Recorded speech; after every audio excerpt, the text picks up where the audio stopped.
The current chair of the commission. The United States is honored to host this meeting, and we particularly welcome our Canadian friends and colleagues to Bellevue. Big thanks to the Secretariat staff for all the arrangements and materials for this meeting. It's no small undertaking, and we appreciate it very much. I'd like to begin by reading a brief land acknowledgement on behalf of the commission. I would like to acknowledge that we are gathered here today on the traditional land of the first people of Bellevue, the Coast Salish peoples, the Duwamish, Suquamish tribe, Muckleshoot Indian tribe, and Snoqualmie Indian tribe, past and present. We thank and honor the caretakers of this land, which has been their home since time immemorial. We thank and honor their connection to the land and region, and pay respect to Coast Salish elders, past and present. Thank you. I have just a few items to cover here to open the meeting. First, regular participants in IPHC annual meetings will notice that our agenda looks a bit different this year. In an effort to improve efficiency and reduce costs, we're transitioning to a 4-day annual meeting this year instead of a 5-day meeting. In the past, IPHC's Finance and Administration Committee would have been meeting right now on the Monday morning.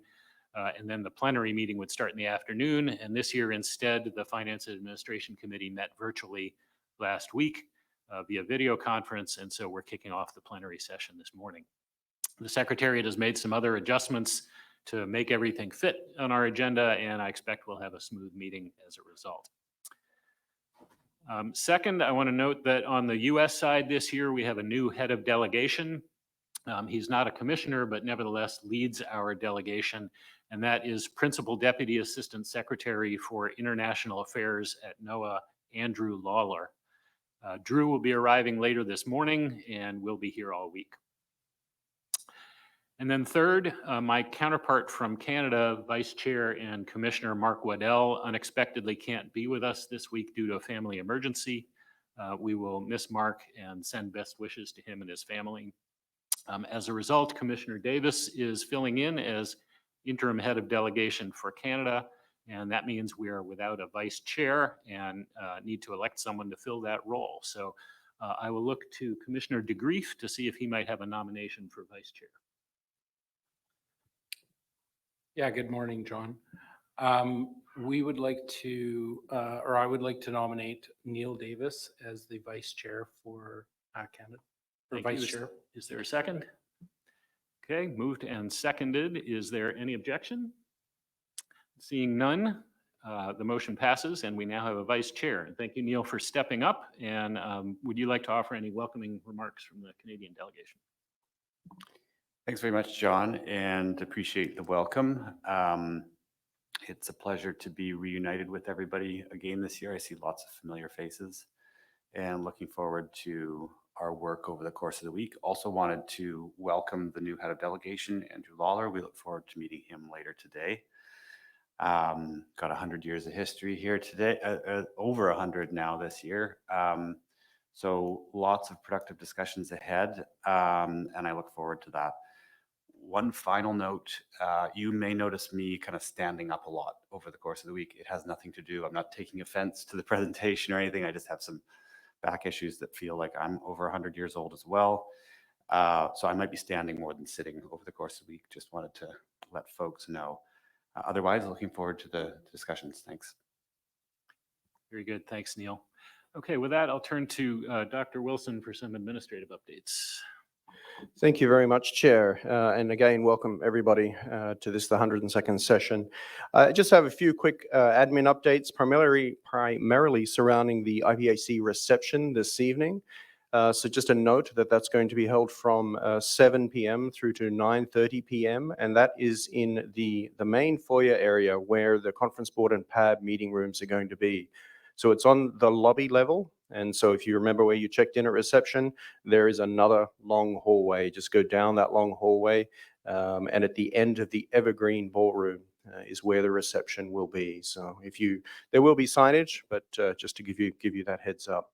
In terms of other breaks, we'll be breaking for a morning and afternoon break, standard practice, but then also for lunch. Particularly today, because we have a very full agenda, we're just going to be breaking for 1 hour from 12:45 to 1:45. Everything else, I think, pretty easily found in the hotel. The hotel staff have already been fantastic and are there to help if you need some guidance or some direction. And with that, I'll finish, Chair. Thank you. Okay, thank you, Dr. Wilson. That brings us to adoption of our agenda. Are there any changes to the agenda? No, any objection to adopting? Okay, our motion is adopted and we can dive right in. So Dr. Wilson, I think we can just go straight to actions arising.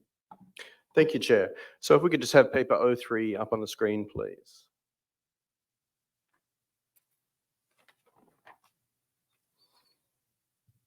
Okay, so if the Secretary can just maximize that, thank you very much. So paper 03 is our standard update on actions arising initially from the last annual meeting, so the AM101, but then also to provide stakeholders sort of a summary and actions arising from any intersessional decisions undertaken. And then finally as well, actions arising from the 101st interim meeting, which was held on the 2nd of December last year. I won't go through the process, but just a quick reminder that all of the actions arising are provided in appendices to document 03. There were 7 requests for action from AM101. All have been completed with request 07 also being partially ongoing. And this is surrounding the recommendation arising from the rationalization of this meeting format, which the chair has already spoken to. And so I won't go into too many details other than to highlight that the final element that's being undertaken is the information paper that was provided to the conference board and PAB about looking at ways to reduce the footprint and potentially make some cost savings for the Commission. I think that information paper is relatively straightforward, and I don't have any other updates at this point in time. And both the Conference Board and PAB will consider the advice or recommendations rather coming from the Commission as part of that information paper. For the intersessional decisions, there were 6 made throughout 2025. And again, all have been completed with 1 ongoing. And ID 06 is to do with the fecundity study. It was agreed to undertake that over 2 years, 2025 and 2026. And so we'll be undertaking the 26 portion later this summer. In terms of the actions arising from the 101st session of the interim meeting, I'm pleased to advise again that all have now been completed, including the one that was shown in the paper is in progress, and that was the finalization of the harvest strategy policy. And we'll hear from Dr. Hicks a little bit later this morning about that implementation of the harvest strategy policy. And I think that's all I have, Chair, other than just to make a quick reference to information paper 04, which was surrounding the year-round fishery request for additional information from the Commission. And at the interim meeting, the Commission made requests for additional clarification. That paper has now been updated, and Dr. Hutchnachuk will provide a bit of an update during the regulatory proposal discussion. But just a reminder, that's there is information paper 04. That's all I have, Chair. Okay, thank you. So it sounds like we can hold any discussion of regulatory proposal C2 until that comes up. Commissioners, any comments, anything to raise? Okay, we can proceed. Thank you very much, Chair. The next is the PowerPoint, the report of the Secretariat, and this is in relation to paper 04 Rev 1.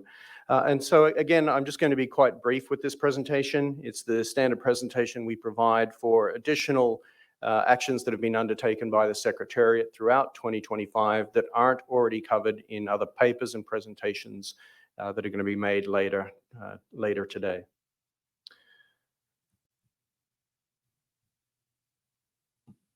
Looks like I've just lost mouse connectivity here.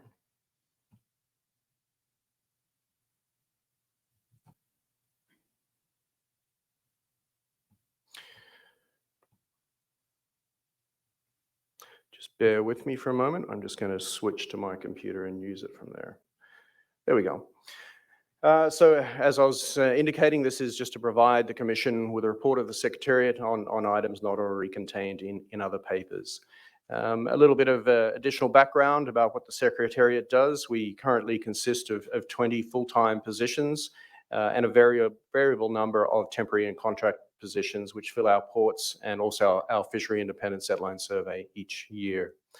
In terms of overall structure, we have five core areas, and which involves 3 branch managers and myself as well as branch manager for a couple of those program areas.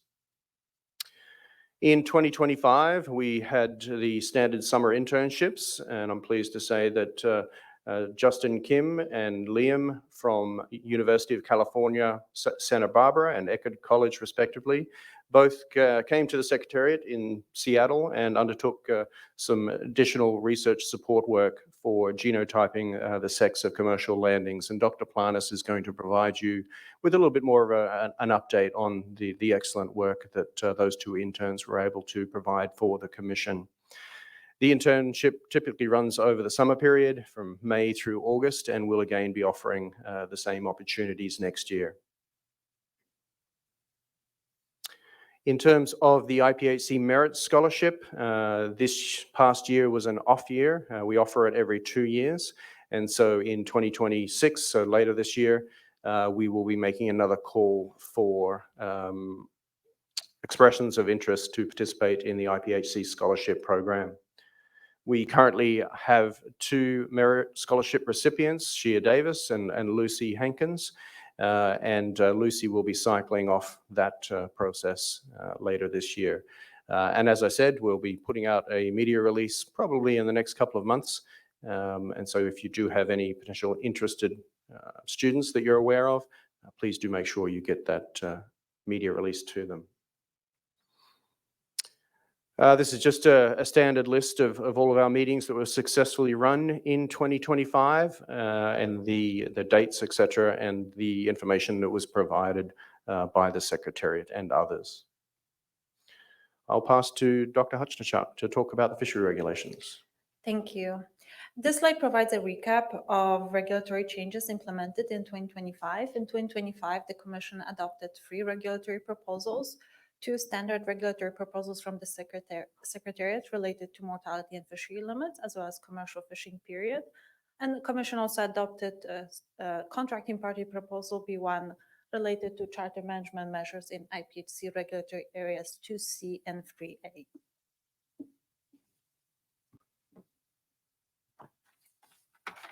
The IPHC Secretariat also engages annually with agency representatives from both contracting parties to support Pacific halibut management. On the Canadian side, the IPHC Secretariat participates in Halibut Advisory Board as a member. This year, we also collaborated with DFO and Archipelago Marine Research to complete IPHC Regulatory Area 2A logbook coverage. The IPHC has incorporated the missing 2024 logbooks, resulting in 100% logbook coverage for Canada for 2024, and is in the process of securing access to historical logbooks as well. The IPHC also follows up on the pilot project aimed to improve the accounting of lice, predated, and damaged fish in Canada. The pilot aims to refine procedures for documenting release categories and ensuring more consistent electronic monitoring verification in IPHC Regulatory Area 2B.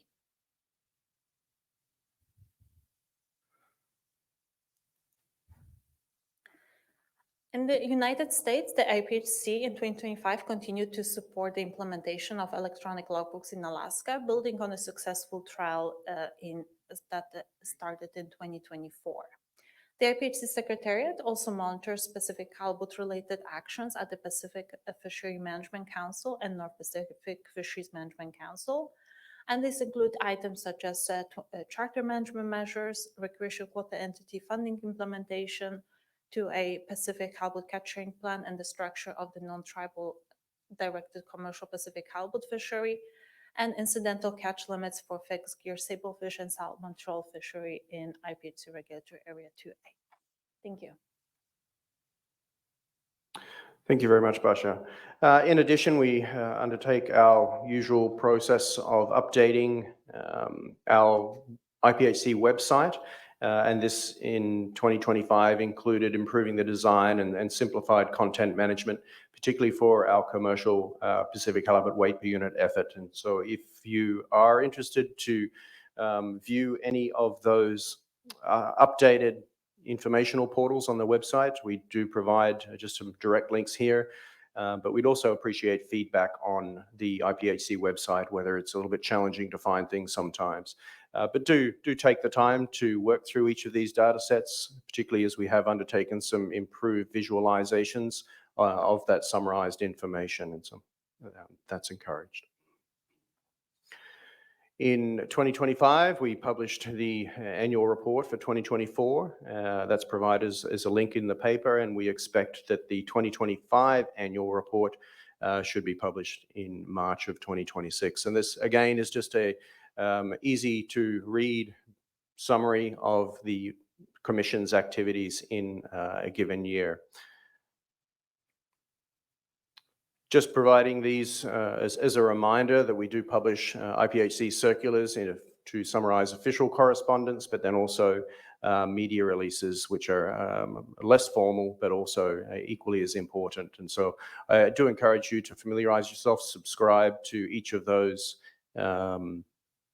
information sources so that you just get those to your inbox as needed. In terms of external engagement, I'm not going to go through these in detail, but the Secretariat team does stay actively involved and engaged in a number of external bodies that are both directly related to Pacific halibut and also indirectly. And I'll just leave those there for a second to digest. In terms of academic affiliations, our staff maintain affiliate faculty status at the University of Washington and also Alaska Pacific University. This helps us not only in terms of their own professional development, but also to engage with potentially future staff as students on their graduate committees. And again, we're just providing a list of those activities. In terms of peer-reviewed publication, had another successful year with the 4 peer-reviewed publications being published in 2025, with another underway expected in 2026. And so simply we're just asking the Commission to note paper 04, Rev 1, Chair. Thank you. Okay, thank you, Dr. Wilson. Any comments or questions? Not seeing any. All right, I think that brings us to agenda item 3.3. Yes, thanks very much, Chair. And so we have Dr. Hicks and the co-chairs. One of them is stuck in Juneau at the moment, but the Canadian co-chair will present with Dr. Hicks. So over to you.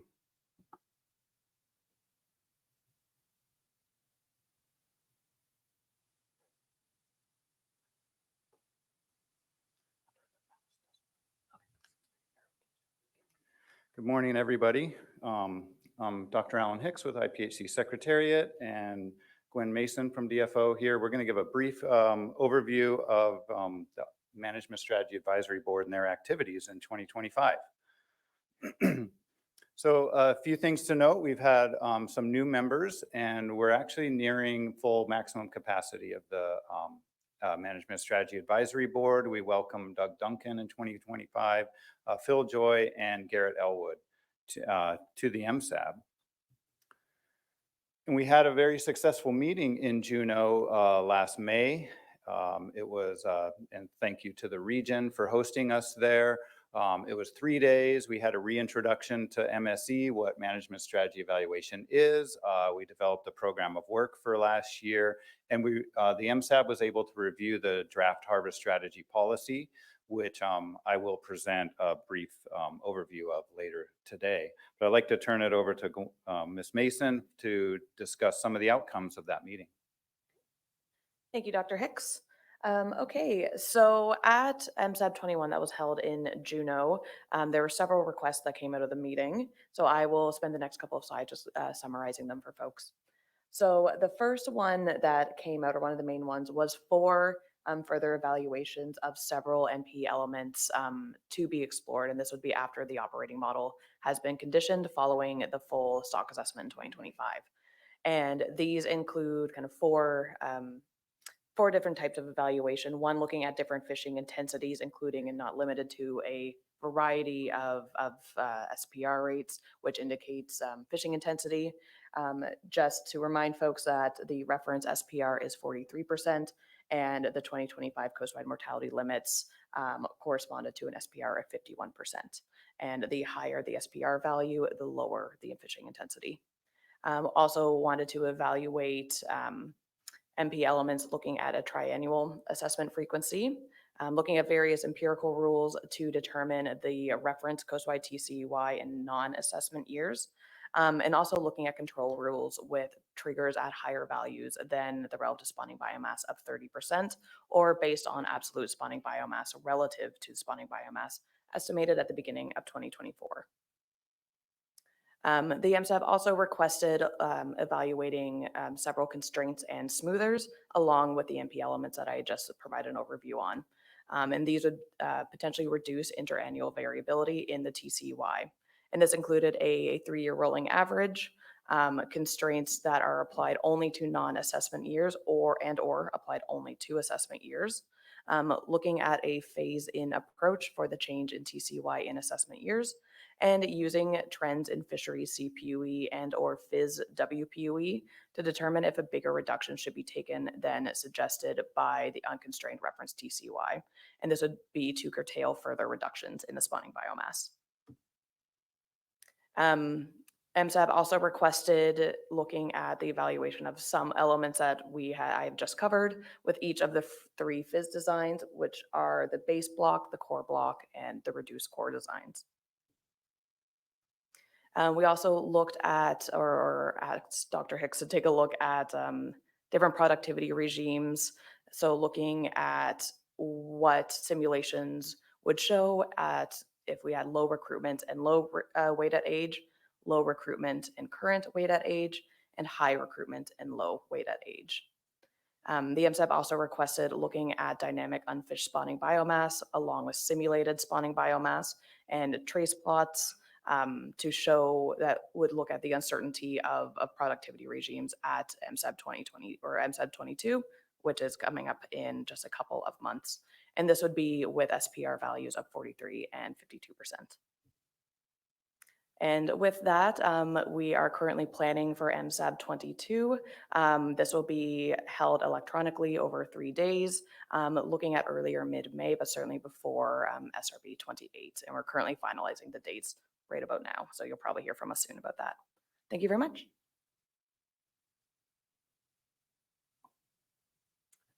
Okay, very good. Thank you. Any questions for the MSAB folks? I don't see any. Thank you. Okay, thank you both. That brings us to our SRB report, agenda item 3.4. Thanks very much, Chair. And just a quick note that our SRB chair has stepped down from his role after 13 years on the SRB, so Dr. Sean Cox. And we have today presenting remotely Olaf Jensen from the University of Wisconsin, who also sits on the SRB. And so, Olaf, over to you. If you can just quickly test your mic. And thanks, Dave. Can you all hear me? A little bit quietly, so maybe we'll just get the sound turned up. Okay, how about now? Is that better? No. I have the mic here as close to my mouth as I can get it. So Great. I think that's good now. Thank you very much. Go ahead. Okay, fantastic. Good to meet you all. Sorry I can't be there in person for this. We have our semester starting tomorrow morning, and I'm teaching here at University of Wisconsin. But I'm happy to present the report here of the Scientific Review Board's work in 2025. So the Scientific Review Board membership consisted of Sean Cox. He was there for both of our 2025 meetings, and as Dave said, served as our fearless leader for 13 years now. I joined the SRB in 2020, and Dr. Anna Kuparainen has been on the SRB now for 3 years. Since I haven't met you all, I'll just give a very brief introduction here. I'm a professor at University of Wisconsin-Madison at the Center for Limnology. And I did my PhD work here at University of Wisconsin as well, and a postdoc at University of Washington with Dr. Ray Hilborn. My research includes a variety of things. I'm more of a fisheries generalist, but I do research on stock assessment, as well as fish biology, impacts of climate change and other environmental change, and social ecological dynamics of recreational fisheries. So touch on a variety of aspects of relevance to Pacific halibut research and management. So we had our standard 2 meetings in 2025, SRB 26, which was held in June, and SRB 27 in September of last year. SRB 26, as usual, focused on research, whereas in 27, we were focused on the new stock assessment, as well as the fishery independent setline survey and management strategy evaluation. So I'll go over some of the recommendations. This is a subset. I think all of you have access to the full SRB report. So I'll just highlight some of the items that I think might be worth a little additional information. So one of our research recommendations for the biology and ecology program was an evaluation of epigenetic sampling to expand out from random selection of cross-validation samples to include testing out-of-sample predictive performance. Really trying to understand how well an epigenetic aging method that's trained on data from one set of years can predict the age of individual samples collected from other years. And in general, the SRB very much supports and encourages this development of epigenetic aging. We all believe this is a really useful transition for the biology program at the Secretariat to move from a focus on stock structure, which they've managed to address quite effectively, to other uses for their capabilities in the area of genetics. So I'll just more background here on epigenetic aging and why I think it's and why the SRB thinks it's useful for management. DNA changes through the life of an organism. It's not a static quantity, and some of that change, it turns out, is predictable and accumulates at a fixed rate. And what we're talking about here is methylation of DNA. Some part of that increase in methylation over time is due to variation in the environment, stress, whereas other aspects of methylation accumulate more predictably through time, regardless of the environment. And those can be used to estimate the age of an individual from a genetic sample, something like a fin clip. And that's been well established now for model organisms like the zebrafish here. And more recently, just in the last couple of years, there's a great expansion of this technique to fish of management interest, like halibut. So for the IPHC, I think some of the benefits that are potentially available here from epigenetic aging are to understand changes in weighted age, changes in growth rate.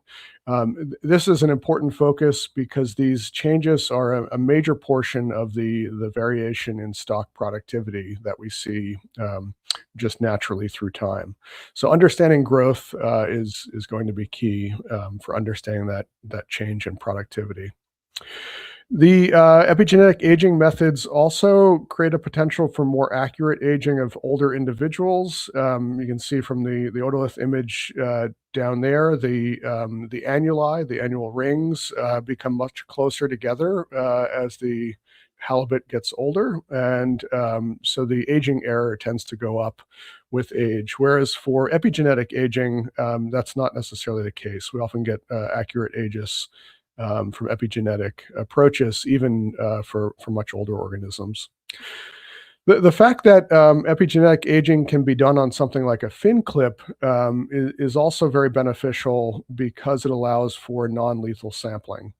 A lot of the sampling is already taking place on individuals that have been harvested, so that's not an issue there. But the extraction of the sample is much faster, and it also creates the potential to age individuals from studies like tagging studies where we need to release the individual alive.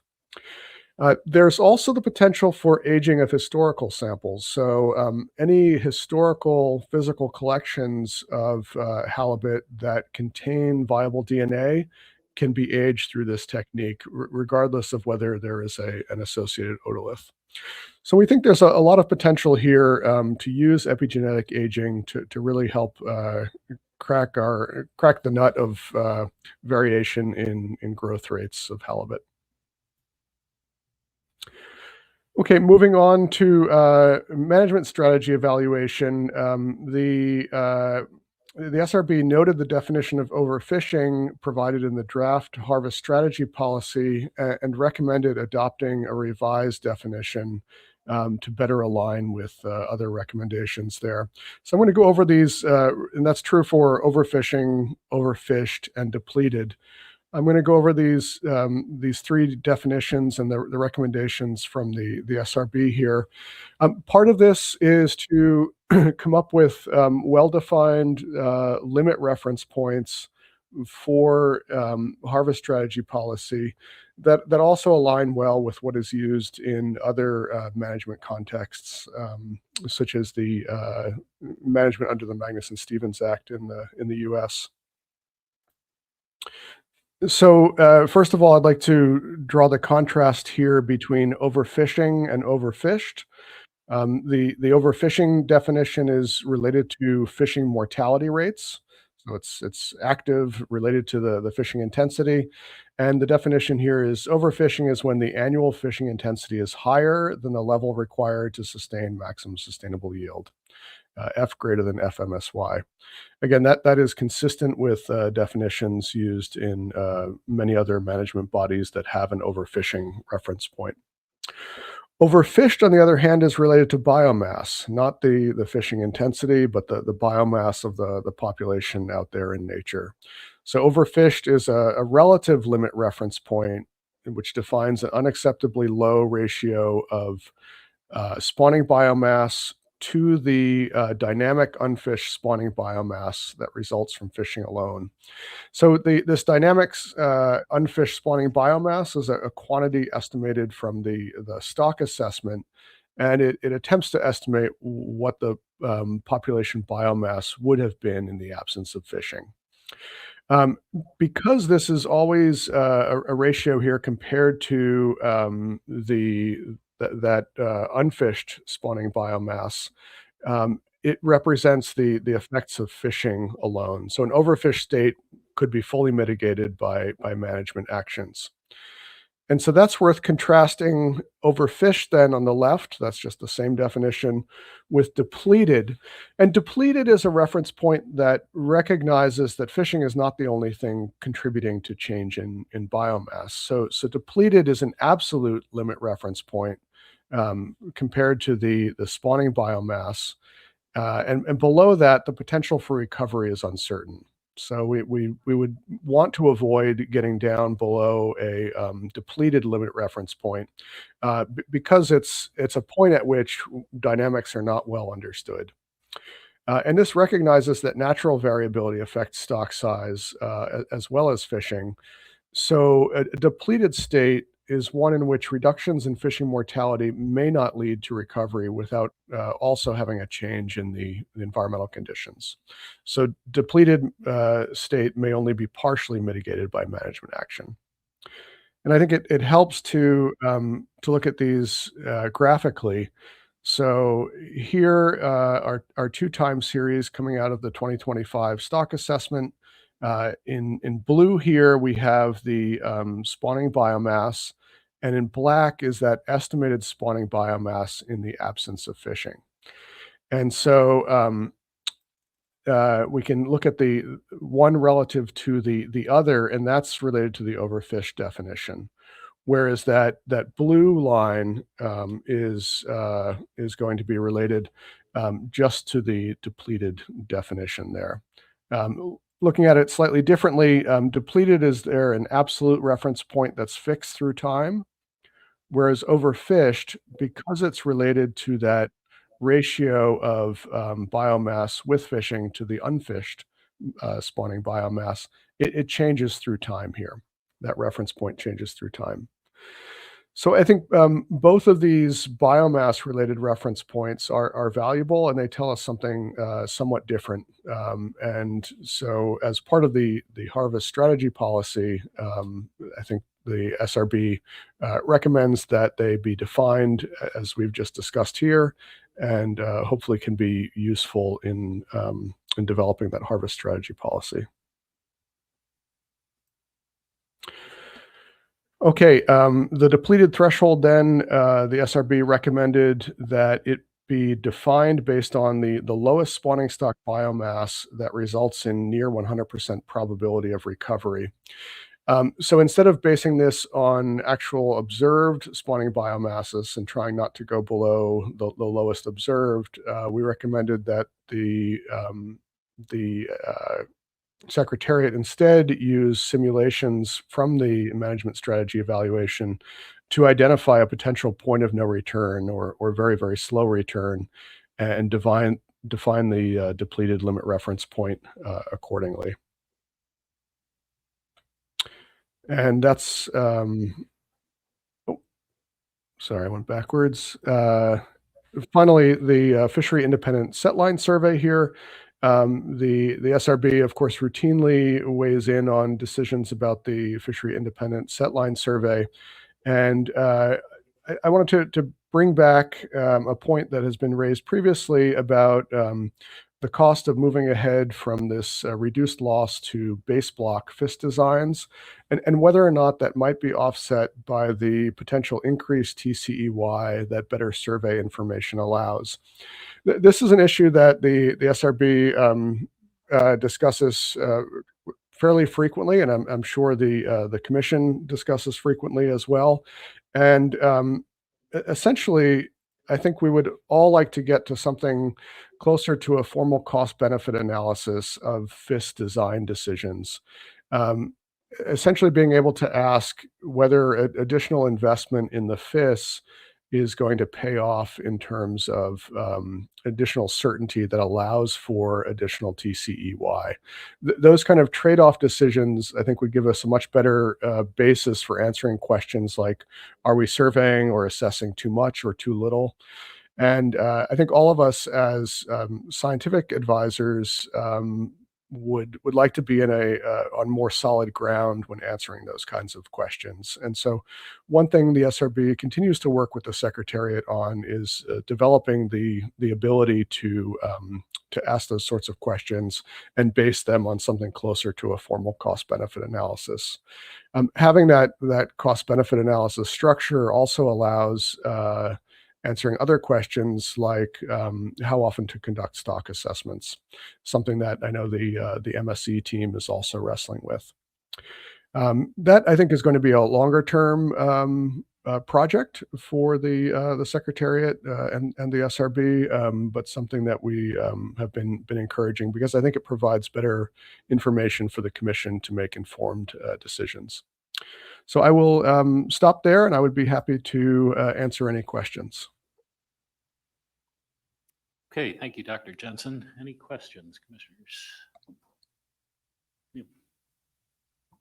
Thank you, Dr. Jensen. I had a couple questions about the epigenetic recommendations. If I remember right, I think we have been investing some time and energy in AI as a means of improving or finding efficiencies in the way we age. And I wondered if the SRB talked at all about the role of epigenetics relative to that sort of investment in AI as a means of sort of efficiencies in aging. I mean, is epigenetic aging something that could replace our traditional means of aging altogether, or is it complementary? Did the SRB have thoughts about, whether the work on the AI front should continue curious to hear your thoughts on that. Thank you. Yeah, great. Thanks for bringing that up. This is certainly something that the SRB discussed, and maybe I'll start out by making a distinction between the two approaches there. So the AI-based visual aging is essentially a way of using the otoliths to determine age, as is currently done, but using it without a trained reader. So the AI algorithm can determine age based on an image of the otolith, and potentially save time and save money because it obviates the need for having trained agers who are doing the age estimation. Age estimation is part science, part art, and it requires a lot of training to get to the point where a technician is able to estimate ages accurately. And the hope is that the AI will be able to do this as well or better and much faster and cheaper. But it still relies on physical collection of an otolith sample. And because of that, it does not share some of the benefits of epigenetic aging, namely that you have to do it on a dead specimen, whereas the epigenetics can be done with just a fin clip. I think if the performance of the epigenetic approach being trained on data from 1 year and applied to samples collected in a different year, that was the specific recommendation there. If that performance looks good, and it looks like it persists through time, I think we might be in a situation at some point in the future where the epigenetic approach could replace the otolith-based aging. We're not at that stage yet, but the next stage in testing to see whether we can get there is to make sure that we can train the model for epigenetic aging on data from 1 year and have it work on other years. If it can't, you're still going to need to do traditional aging in order to train the epigenetic model for each year, and that reduces the benefit. So that's really what we'd like to see moving forward. Thanks, Dr. Jensen. Any other questions? Commissioner DeGrief. Yeah, thank you for the presentation. Do you mind going back to slide 11? Sure. And it's just about the idea of depleted. Yeah. I understand that it is independent of fishing, but as environment changes and conditions for the stock, would depleted necessarily be a fixed number over time? Yeah, I think there's certainly scientific argument about whether the point of no return changes depending on the environment. But I don't think we're anywhere near a stage where we would have the kind of information needed to have a dynamic depleted reference point. Whereas overfished, because it is based on that ratio of biomass currently with fishing versus the hypothetical unfished spawning biomass, that one clearly changes through time in a way that we can understand. So I think it's a good point. Depleted could change through time, but I don't think we have enough understanding of how environmental change impacts that point of no return. Okay, thank you very much for your presentation. Thank you. Hey, Dr. Jensen, I wanted to ask you about slide 13 and the point you were making about kind of costs and benefits of moving from the reduced loss to a base block design, which of course is something that the commission has aspired to do, to have more Sure. comprehensive surveying. Yep. So you note here that there's some, I guess, something to be learned by trying to understand the extent to which increased TCY might offset the costs of moving to that more expansive design. But of course, we don't, the commission doesn't have a tax or some way to derive revenues directly from increased landings. So I wonder if you could just elaborate a bit more on what the SRB's discussion was around how we would move in the direction of trying to understand better the benefits to be derived of moving towards a more comprehensive survey. Sure. Thanks for that question. We talked a lot about the mechanics here, as the SRB members are. I think not all of us are well versed in how additional value for the fishery could be translated into funding for surveying, and something like a tax is possible. There are other management jurisdictions that do something like this. The research set aside program that's used in several of the regional councils in the U.S. is one example, where a certain fraction of the quotas are set aside to fund research. So some mechanism like that could be available. But beyond the specific mechanism for translating that value into survey funding, I think we just want to have a better understanding of what value better information opens up for the fishery as a whole. Because that really sets the upper limit on how much you might want to spend if you had the mechanism available to spend it. And so one approach that the Secretariat did a few years ago, they ran an analysis focused on potential bias in the FIS that could come in from less frequent sampling in many of the regions. So there are two issues with reduced designs in the FIS, more sparse designs that are less expensive but provide less information. One is that the uncertainty that we can measure goes up. And that's something we can deal with, and it's pretty well understood. And to be honest, the FIS provides better information there than most other surveys, anywhere in the world, really.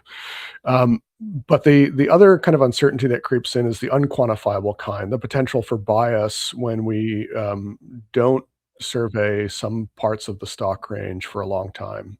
The potential that the trends there are different than the trends elsewhere, and we don't see them. And so the Secretariat ran an analysis of some reasonable levels of bias that might creep in, and the amount that the TCEY would have to be changed in order to accommodate that potential for bias. And those numbers suggested that there was enough TCEY that would need to be dedicated to reducing that potential for bias, that it would essentially, the value of that TCEY would be equivalent to some of the more intensive surveys. So it suggested that there might be something there, that more surveying to avoid bias, not to reduce the CVs, but to prevent the potential for bias creeping in, might pay for itself in terms of opening up more TCEY. Whether there's a mechanism for translating that value into funding for the survey is I think not something that we're as well versed in. Okay. Did that answer your question?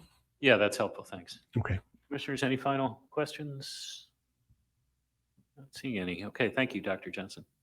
Thank you.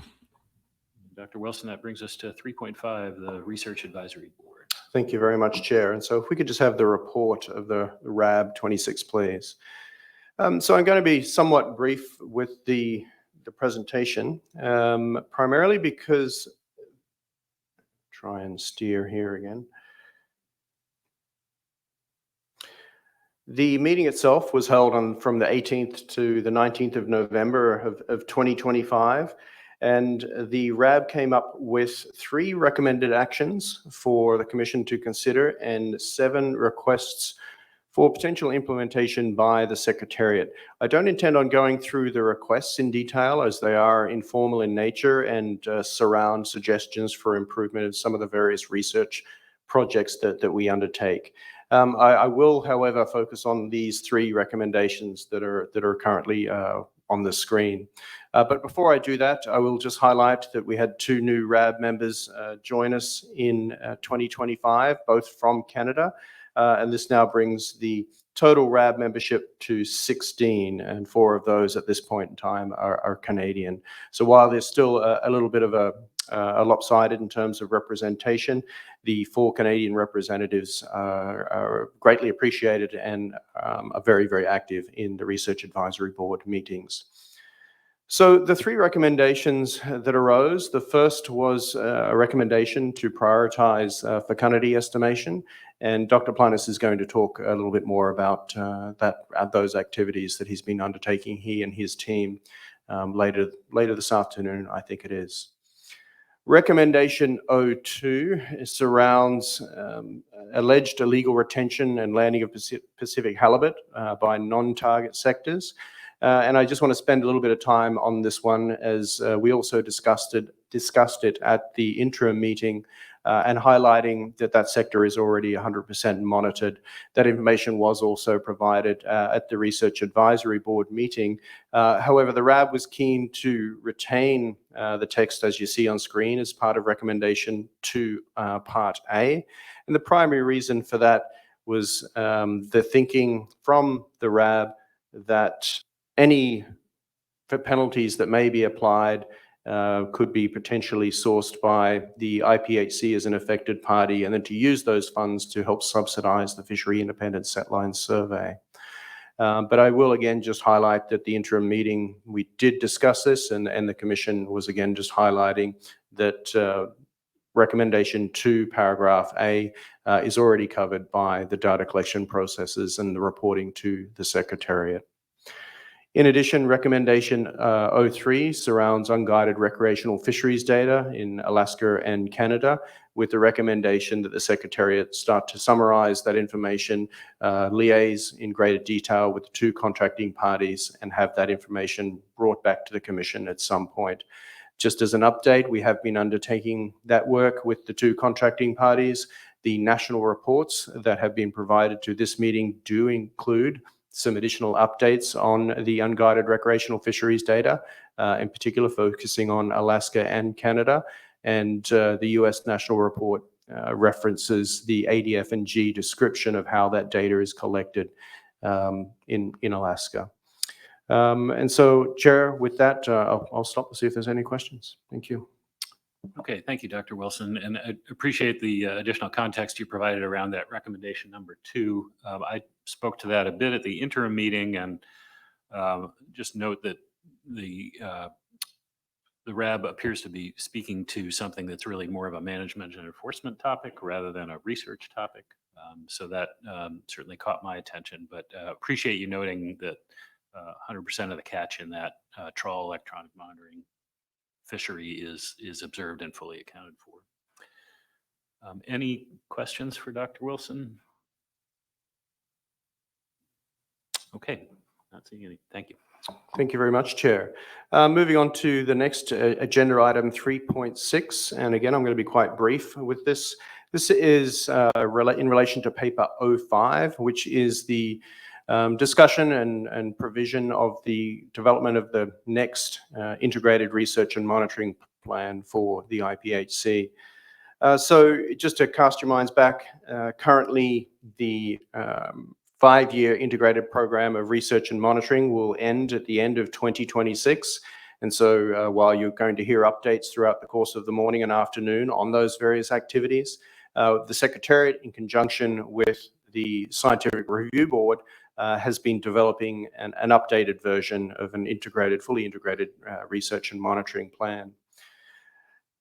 We expect that this will be developed primarily over the first 6 months of this year and provided to the Scientific Review Board again at its May meeting, and then also again in September, hopefully for a final round of review.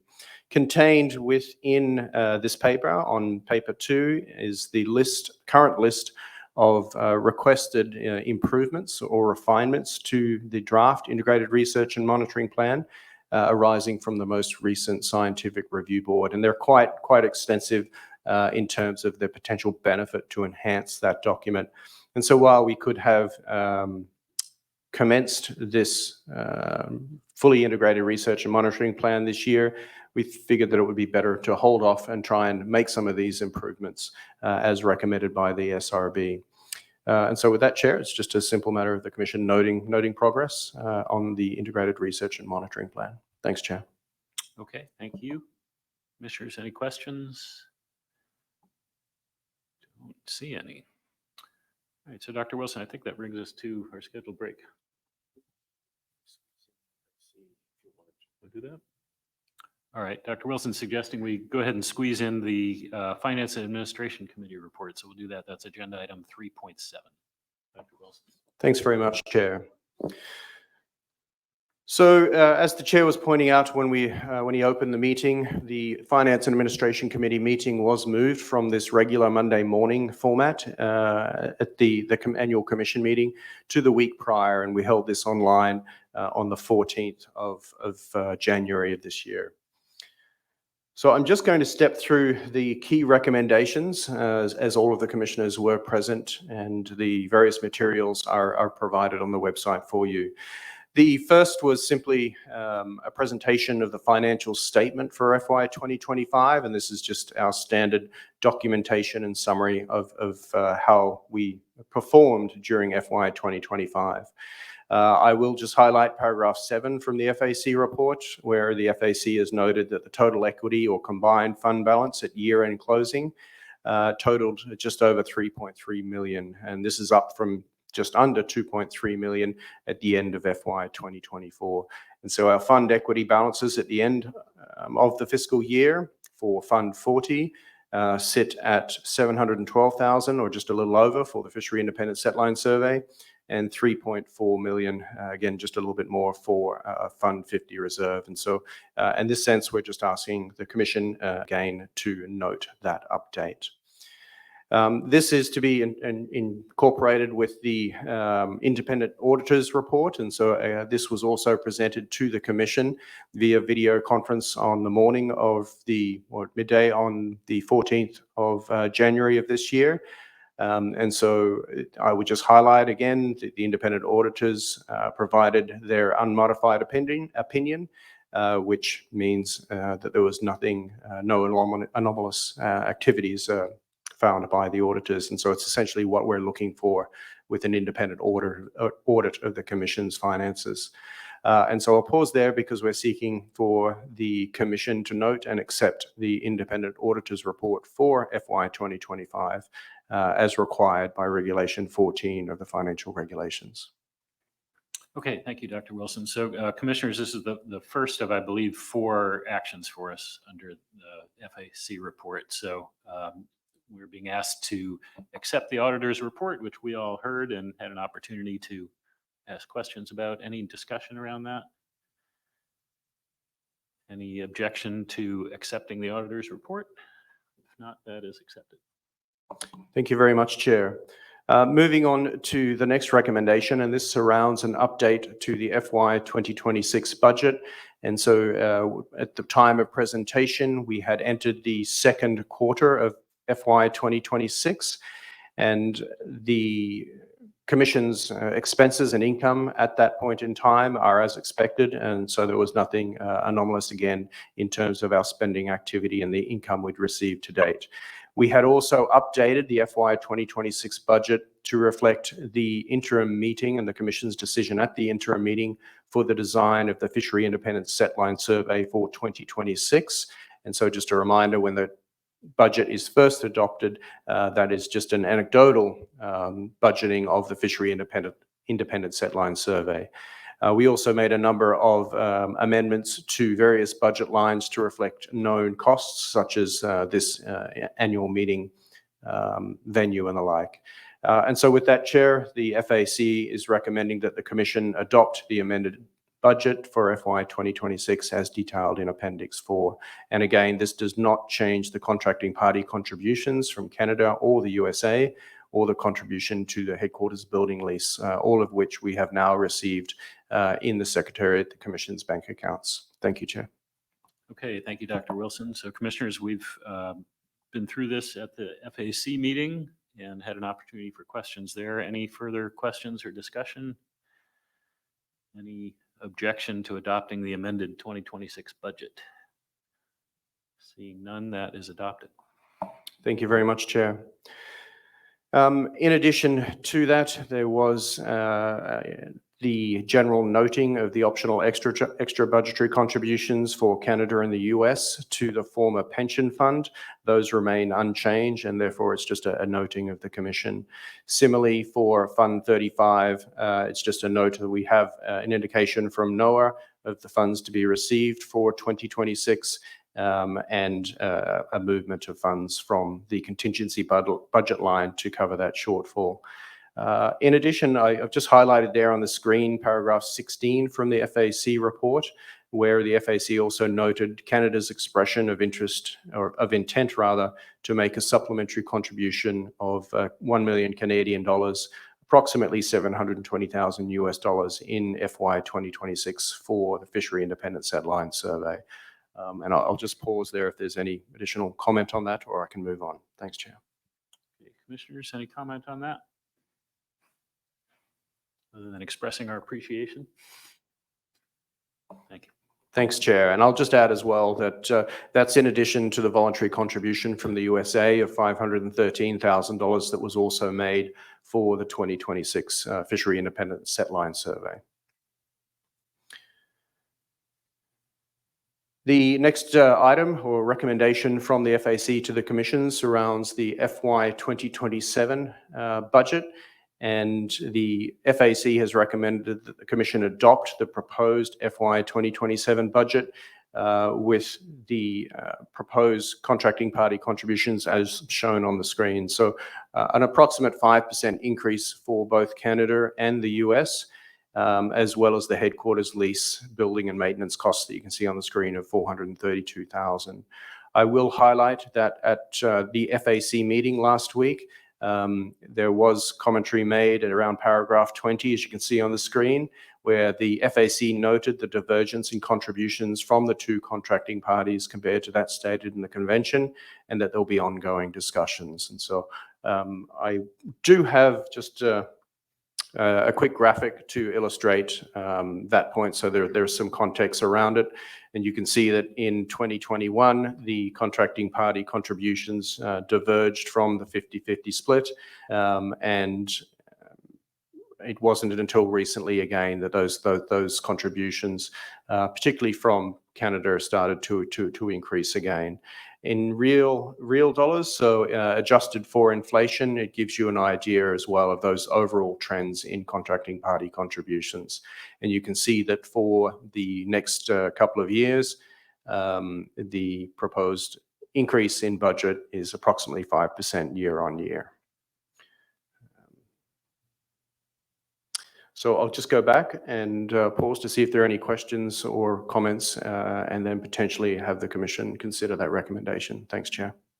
Okay, thank you, Dr. Wilson, and appreciate you pointing out that paragraph from the Finance Administration Committee report. And for the US delegation, we look forward to having those additional discussions. Any comments on this item? Commissioner Davis. Yeah, thank you. Appreciate you walking us through this, Dr. Wilson. And maybe this is a good moment to sort of just add a bit of new information here. So there is certainly a history to the party's contributions. I think for many years, at least the ones that I'm familiar with, the difference in the party contributions wasn't always a point of contention, although in more recent years it has become one. And at least the Canada's recollection of those earlier years is there were choices made on the US side to increase their contributions. Canada did not object to that. I think there were particular reasons the US chose to pursue that. In recognition of how those contributions have diverged in recent years, we do have an additional $1 million US to contribute to this year's budget that we can decide to put towards, for example, pressures with the FIS or otherwise. And so we would propose to invite further discussion about that. But it's also responsive to some of the questions or concerns that the US has raised about how our contributions have diverged. And so we look forward to a discussion about how to address that issue over the longer term. So I wanted to add that to our conversation. I know it wasn't part of our FAC discussion, but it seemed like the appropriate point to mention it. Thank you. Thank you, Commissioner Davis. And certainly for the commission, we appreciate the additional voluntary contribution, and for the U.S. delegation, appreciate your acknowledgement of the issue and look forward to further discussions around that.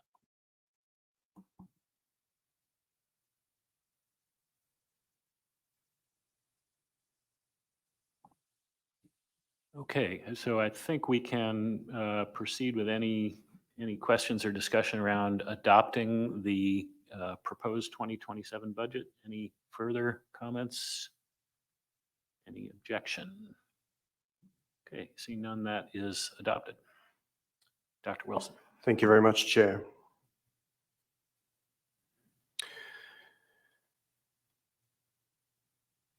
Similarly, for the prior year, the FAC is simply recommending that the Commission note the optional extra budgetary contributions for the former pension fund, and those remain unchanged. So it's just simply a noting. And in addition, the budget estimates for FY 2028 and 2029 were briefly mentioned.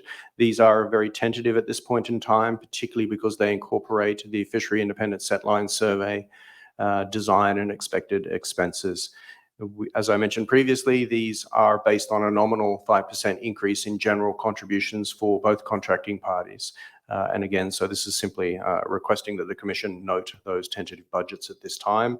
We will be providing fully revised budgets for 2028 and 29 and 30 as part of the next annual meeting process. The FAC also had a substantial discussion around our current aspirational reserve targets for both Funds 50, which is a general operating reserve, and then also for the Fishery Independent Setline Survey. And as part of that, the FAC recommended that the Commission adopt increased aspirational targets for both of those reserve funds of $4 million. And so as a little bit of context before asking the Commission to adopt those new aspirational targets, for general operating, so Fund 50 reserve, it's generally considered as best practice, international practice, to retain 6 to 12 months as a common target. And the idea there is to cover against instability, whether it be in shortfalls in contracting party contributions, funding delays, or grant gaps and the like. With the current uncertainty in funding timing within the fiscal year, where we do receive over past years contracting party contributions within the fiscal year, it makes sense to retain sufficient funds to ensure that the Secretariat can continue to operate. And if we just look at the FY 2027 budget that was just adopted as an example for Funds 10, 20, 30, and 35, it comes in at just under $8 million. And so it makes sense that 50% of that, 6 months, would equate to approximately $4 million. And this would just allow us to fully operate throughout the convention area for our general operating. Similarly, for the Fishery Independent Setline Survey, based on recent trends in catches and fish prices, it's clear that at best the FIS at this current time can be made revenue neutral in the short term without those voluntary contributions that we've just spoken about from both the US and Canada. As an example, in FY 2025, the total FIS expenses were just under $2.9 million, and the total revenue that we received, excluding those supplementary contributions, was just over $2.9 million. So, and that's with very high fish prices being received during the FIS in 2025. In addition, if you cast your minds back to the desired base block design that's been proposed by the Secretariat, and the Commission has agreed is what our aspirational goal is. Again, we are looking at about a annual shortfall of $1.7 million. And so while the current aspirational target of $2 million would cover that for 1 year, it brings a lot of uncertainty and risk in operating on a 5-year rotational base block design. And so as part of that, we were recommending an aspirational target of $3 to $4 million. And so if I step back to that recommendation, the FAC is recommending that the Commission adopt those two aspirational targets. And I'll pass back to you, Chair. Okay, thanks, Dr. Wilson, and really appreciate you taking the time to explain the additional context behind the thinking for increasing those aspirational reserves. I'll just note for the public, it may sound like a lot of money to have in reserve, and perhaps on the surface make one think, well, the commission is flush.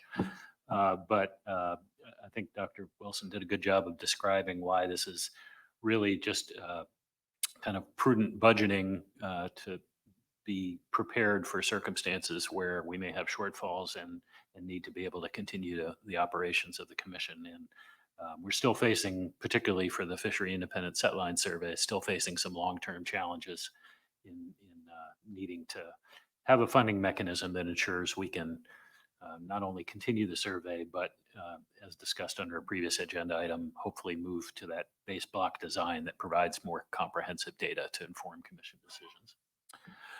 So with that, commissioners, any questions or discussion around adopting these adjusted aspirational targets for these two funds? Okay, seeing none, those are adopted. Dr. Wilson. Thanks very much, Chair. And that ends the presentation of the FAC report. And so, Chair, we're on time for break, and come back in 20 minutes as you please. Yeah, perfect. Let's do that. We will reconvene at 10:50 local time. Thank you. Okay, welcome back, everyone. We are now at agenda item 4.1, Fishery Dependent Data Overview. Dr. Wilson. Thanks very much, Chair. And so I'll just ask Monica Tom to come up and present, please. And so this relates to paper 06. Over to you, Monica. Thank you.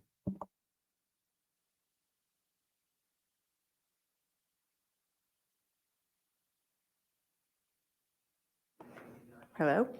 Okay. So I'm Monica Tom. I'm the Port Operations Coordinator at the IPHC, and I oversee all of the fishery dependent data collection, design, and implementation. And I'm going to talk to you about our port operations in 2025.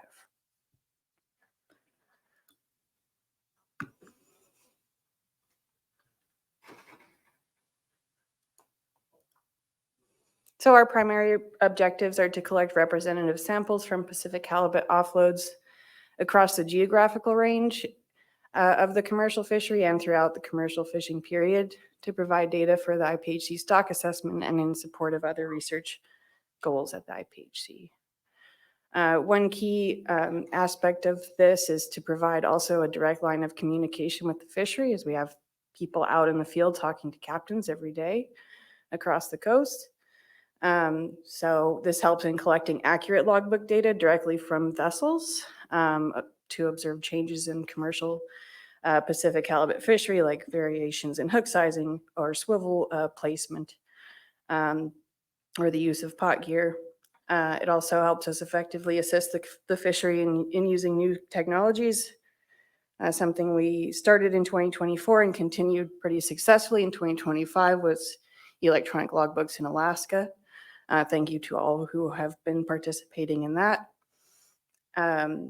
And to facilitate any stakeholders in addressing concerns. Whether or not the port samplers know the information directly, they can at least point you all in the direction that you need to be pointed in. So a little bit of the background. So we're going to zoom out to the IPHC as a whole here for a second. So the IPHC collects biological data from the FIS, as you know, also from commercial fishery landings or port operations. NOAA trawl surveys, sometimes staffed by the IPHC, also data collected directly from NOAA on those surveys in 2025.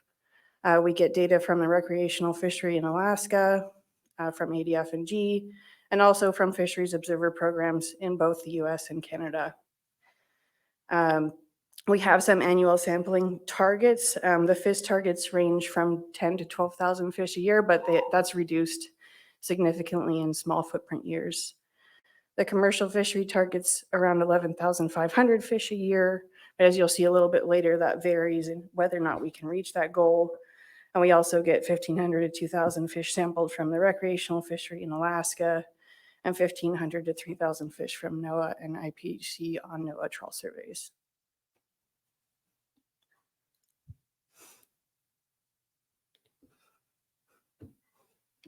these arrows don't work. Okay. So our port operation targets are set to maximize our effective sample size, and this measures how much unique information is contained in the samples. So we use bootstrapping, which is just a statistical method that samples thousands and thousands of times to determine whether or not our effective sample sizes are reduced by our actual sampling or aging efforts for samples that we collect. Unlike raw sample counts, effective sample size accounts for the fact that fish caught on the same trip tend to be more similar in age composition than fish from different trips. As you can imagine, if you just collected fish from 2A, you wouldn't get a picture of the whole coast. Why this matters, basically, if we sample more trips, we have more statistical power. So it's not always maximizing the number of fish sampled, but more so the number of trips sampled and across space and time. And that also means that if we staff fewer ports, we would have fewer trips sampled, and we would have a lower effective sample size.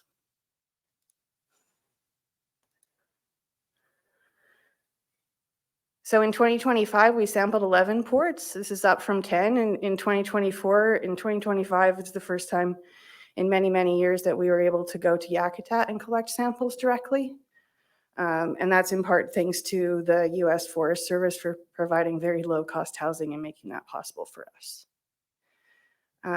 We prioritize sampling in high-volume ports for the most part. Yakutat is kind of coming up on the list of that for many years.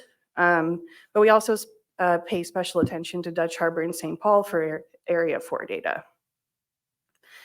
Our sampling rates are calculated to ensure that samples are evenly distributed over landings, but from ports where sampling occurs, to reach our targets, but also to manage the workload for the IPHC. So you'll see a little bit later that though 4A and 4B targets are a little bit lower than 4C to E, it's because one human can't really move more than 5,000 pounds of fish in a couple of hours by themselves.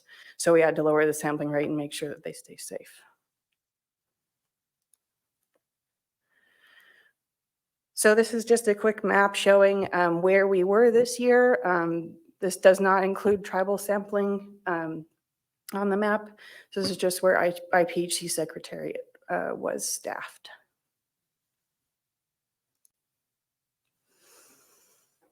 So a little bit of a justification for sampling across the whole fishing period, but also across the whole spatial range of the fishery as much as possible.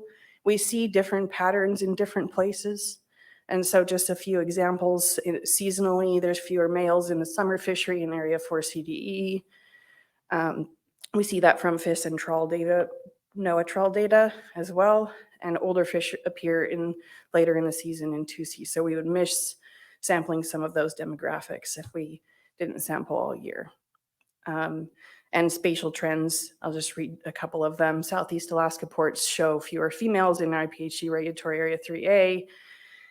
And Kodiak typically has more younger fish than other ports. So just some trends we would not see without sampling multiple ports down there. So who collected these data in 2025? We had a lot of partnerships that really helped us. The core of our data were collected from fisheries data specialists in the field, staffed by the IPHC directly in 2 Canadian ports and 9 Alaskan ports. IPHC Secretariat from headquarters also headed down to Newport for the first and second openers of the IPHC regulatory area 2A, and took a few trips to Bellingham, Washington, also to sample IPHC regulatory area 2A landings as they came in throughout the year. IPHC regulatory area 2A tribal directed commercial data was collected by treaty tribes of Washington State. And this year we had 9 treaty tribes participate in training. And big thank you to them, because it is actually a very large chunk of our area 2A data that we do get in comes from them. So thank you. The IPHC Secretariat also headed out to Nia Bay to assist the macaw in sampling this year. We also got logbook data from Washington, Oregon, and California Department of Fish and Wildlife this year. So thank you all. A couple other thank yous. This year, we also partnered with a few commercial fishing vessels out of Sitka and collected maturity data. This was the first time this was done through port operations that I know of. And it was successful. We got some good data that required vessels to collect ovaries and tag fish and bring them back to port to be collected by our staff in Sitka. So thank you. And also to lower costs, we partner with several entities.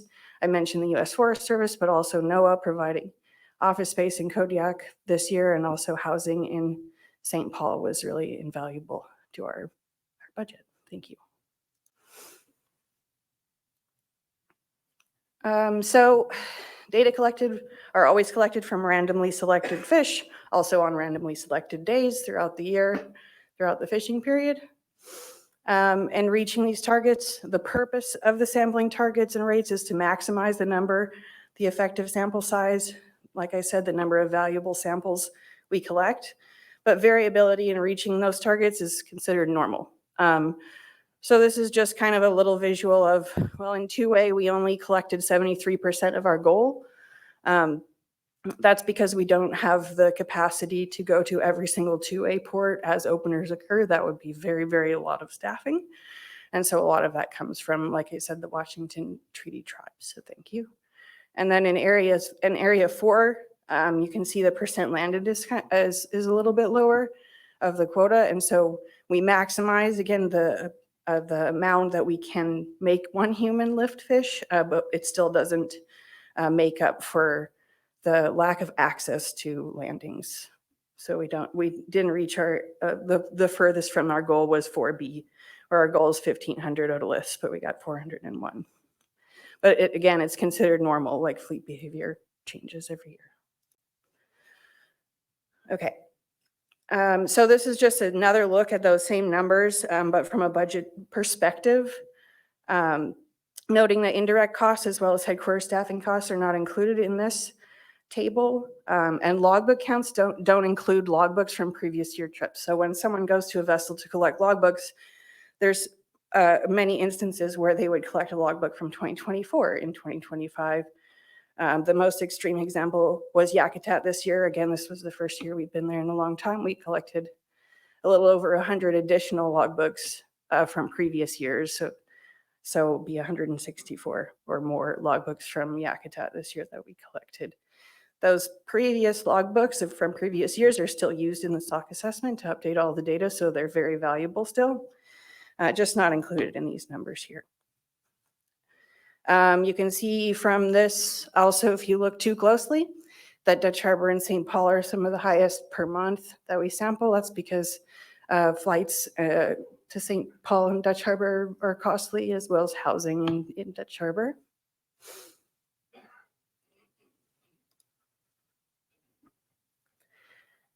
The data process prior to 30 October of 2025 was used in the 2025 Pacific Halibut Stock Assessment that you'll see from Ian later on. And logbooks verified as of the 31st of December in 2025 were 1898. And in 2024 were 2,218. Just kind of giving you a picture of the variability year to year. And otoliths aged remained about the same, 6,700 in 2025 and 2024. The data processed after the 30th of October are going to be used in the 2026 Pacific Halibut Stock Assessment. So they're still very valuable, just not used in this year's assessment. And this link right here, the iphc.int/data, will bring you to all of those links that David had previously brought up. And I also highly encourage you to check out our data interactives if you have time. So with that, IPHC recommends that Commission note paper IPHC 2026 AM10206 that provides the Commission with a summary of the IPHC fishery dependent data collection design and implementation in 2025. Okay, thank you very much. Commissioners, any questions or comments? Don't see any. Thank you. And members of the public, I'd just highlight, we do have an opportunity for questions and comments on all the presentations and discussions today at the end of our agenda today. Dr. Wilson. Thanks very much, Chair. And that does remind me, there is both an online sign-up sheet for public comment, and then also the Secretariat has hard copies at the back. So just a reminder to make sure you're registered to make a public comment so we can be as efficient as possible. So the next is agenda item 4.1.2, and this is relating to our fishery-dependent data. Over to Dr. Hutchinchuk.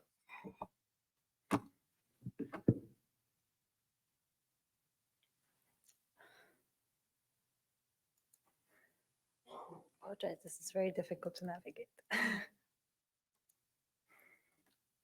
Okay. So the purpose of this presentation is to provide an overview of the 2025 Pacific halibut removals, including the status of mortality, reported against mortality, and fishery limits adopted by the Commission and outlined in the IPHC fishery regulations. Data provided in this presentation includes current data and end-of-year projections for 2025 as of 13th of January 2026.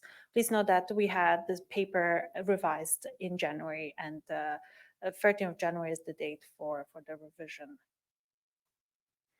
So the total 2025 TCY estimated mortality, as estimated currently, is 12,083 tons, or 26.64 million pounds, which represents 90% of the coast-wide TCY mortality limit.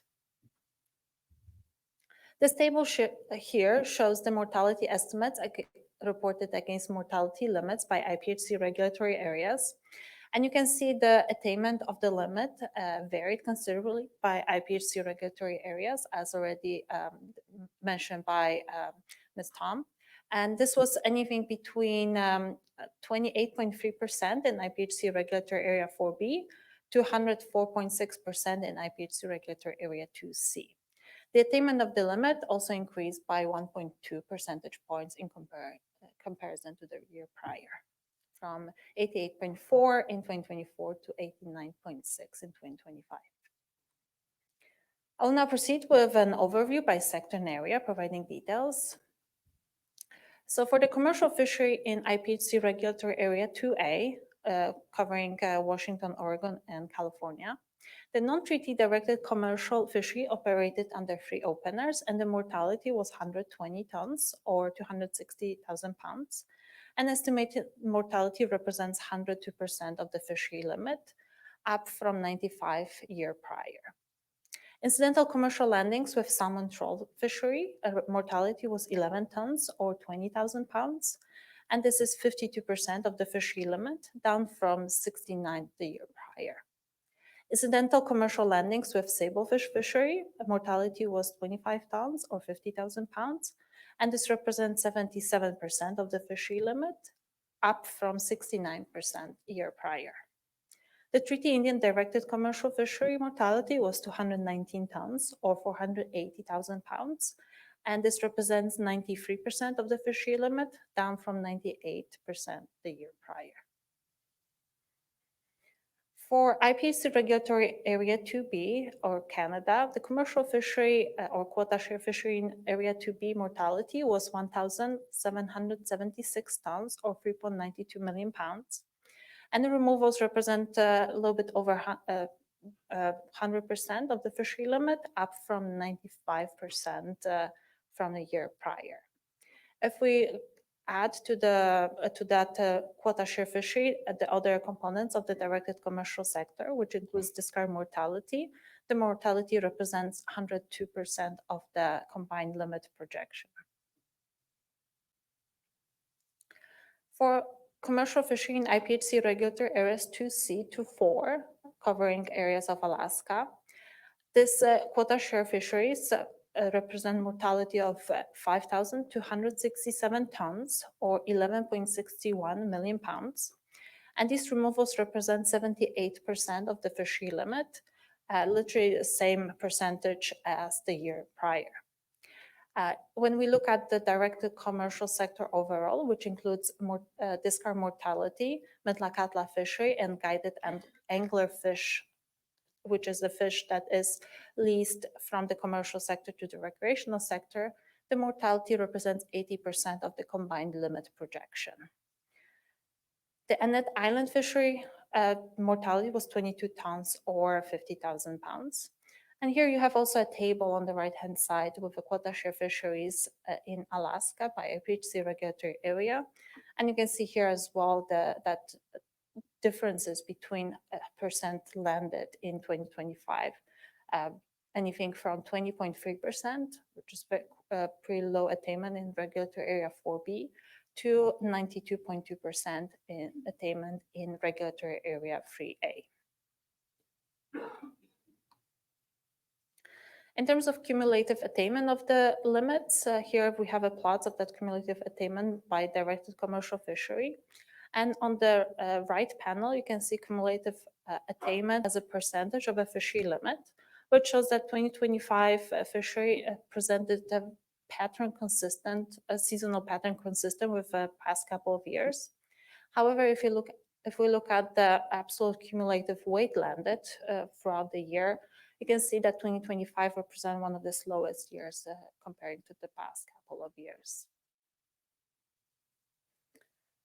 Moving to recreational fishery in IPHC regulatory areas 2A and 2B. In IPHC regulatory area 2A, mortality in recreational sector was 218 tons or 480,000 pounds, which represents 78% of the fishery limit, down from 84% a year prior.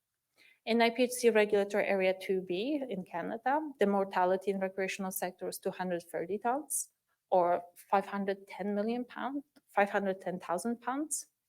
And this represents removals at 75% of the fishery limit, down from 101% a year prior. And note here that experimental recreational quota program was postponed and was not within the management this year or in 2025. In terms of recreational fishery in IPHC regulatory areas 2C to 4 covering Alaska, the unguided sector mortality was 1,031 tons or 2.27 million pounds. And this represents as removals at 120% of the fishery projection, up from 112% the year prior. The guided sector in IPHC regulatory areas 2C and 3A, mortality was 966 tons or 2.13 million pounds. And this is representing 97% of the fishery limit, up from 92% the year prior. In IPHC regulatory area 2C, that sector represents 102% of the fishery limit, and in regulatory area 3A, 94% of the fishery limit. The removals under guided angler fish were estimated at 125 tons or 280,000 pounds. For subsistence fisheries, the overall mortality is estimated at 373 tons or 820,000 pounds. And this mortality at 101% of fishery limit projection sum is higher compared to last year when it was at 100%. In regulatory area 2A, mortality was 7 tons or 10,000 pounds. In 2B or Canada, 184 tons or 410,000 pounds. And in Alaska, overall estimate is 183 tons or 400,000 pounds. Moving to non-directed commercial discard mortality, specifically the O26 component for all IPHC regulatory areas. The overall mortality is estimated as 1,134 tons or 2.5 million pounds. And this represents 93% of the fishery projection, which is the same percentage as the year prior. In area 2A, that estimate comes to 23 tons or 50,000 pounds. In Canada, 71 tons or 160,000 pounds.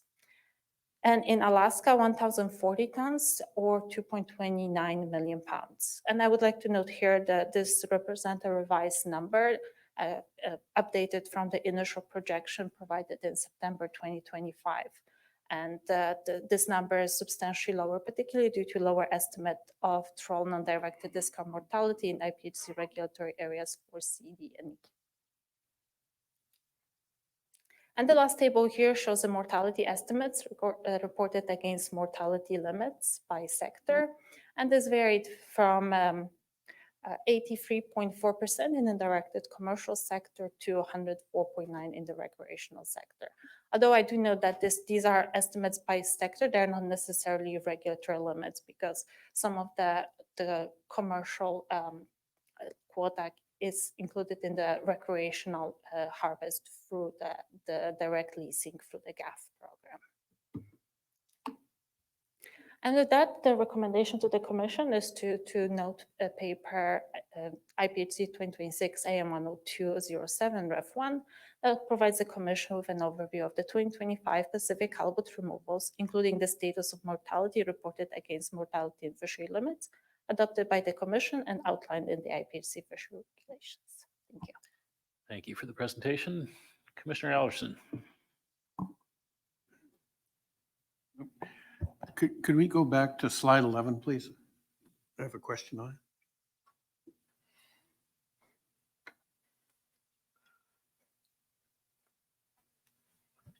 So, Basha, the estimated removals are 120% of the fishery projection. Is that for commercial and all the sport sectors combined? This is the initial projection for the unguided sector, so 120% of the projection for that component. I didn't quite pick that up. I apologize. So this is just for the unguided sector. So unguided sector initial projection was provided as a part of the table following the Commission's decision on the TCYs by IPHC regulatory areas, and that initial projection is put together with the estimate of the mortality, and that mortality was 120% of that projection. And that estimate is what we estimated last year at this time, and it came 20% higher than we estimated? Correct. Okay, thank you. Other questions? Commissioner DeGrief. Thank you, Dr. Hutziak. For the commercial fishery limit in 2B Canada, I noticed we were at 101% of removals. Just wondering if you could explain that. I don't think we caught that commercially. Some of it was caught through surveys. Is that correct? Now, this includes only commercial landings, but if I cast your mind to some of the discussions last year, we do use a little bit of a different data source than the finalized numbers that the DFO uses for the quota management system. So we use the direct values from the landings, but we do exclude any non-Pacific halibut directed fisheries that would come through that system, and we also exclude the survey data here, and this is the total. It was rounded to 101%, was just a little bit over 100%. Very Okay, close so to the that's limit. aside from the survey, the fish the survey caught. Yes, this does not include survey. Okay, thank you. Any other questions? Okay, don't see any. Thank you. Thank you. Dr. Wilson. Thanks very much, Chair. So now moving on to agenda item 4.2, and in particular 4.2.1. This is a presentation of our fishery independent data. And the first presentation there is based on paper 08 from Kayla Uelesi. Kayla.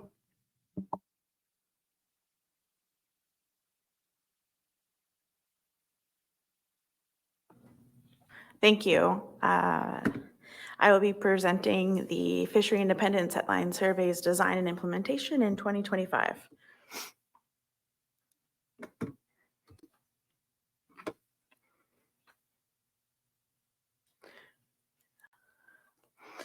As a reminder to the majority of you, the primary objective of the Fishery Independent Setline Survey is standardized fishery independent data collection for the Pacific halibut stock assessment and stock distribution estimation to contribute to looking at the Pacific halibut distribution and abundance trends.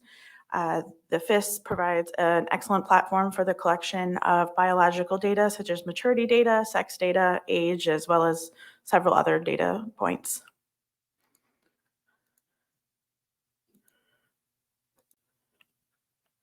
Both gear and bait are standardized for the Fishery Independent Set Line Survey. For a good number of years, I want to say the past 3 to 4 years, we've had fixed gear and snap gear as our standardized gear sources for the FIS. However, snap gear was not used in the 2025 FIS. Regardless of fixed or snap gear, each skate must meet the following specifications. Each skate is 1,800 feet long with 100 hooks spaced 18 feet apart. Number 3 circle hooks are used, threaded through the front on 24 to 48 inch ganyons, and 7 to 10 pound weights are placed on each non-anchored skate end. In 2025, frozen chum salmon was used. That was number 2, semi-bright or better. And each piece of bait was cut to 1/4 to 1/3 of a pound and monitored by both field staff on board as well as all captains on board to ensure that all bait met FIS standards, and then captains were asked to sign off on bait quality as well.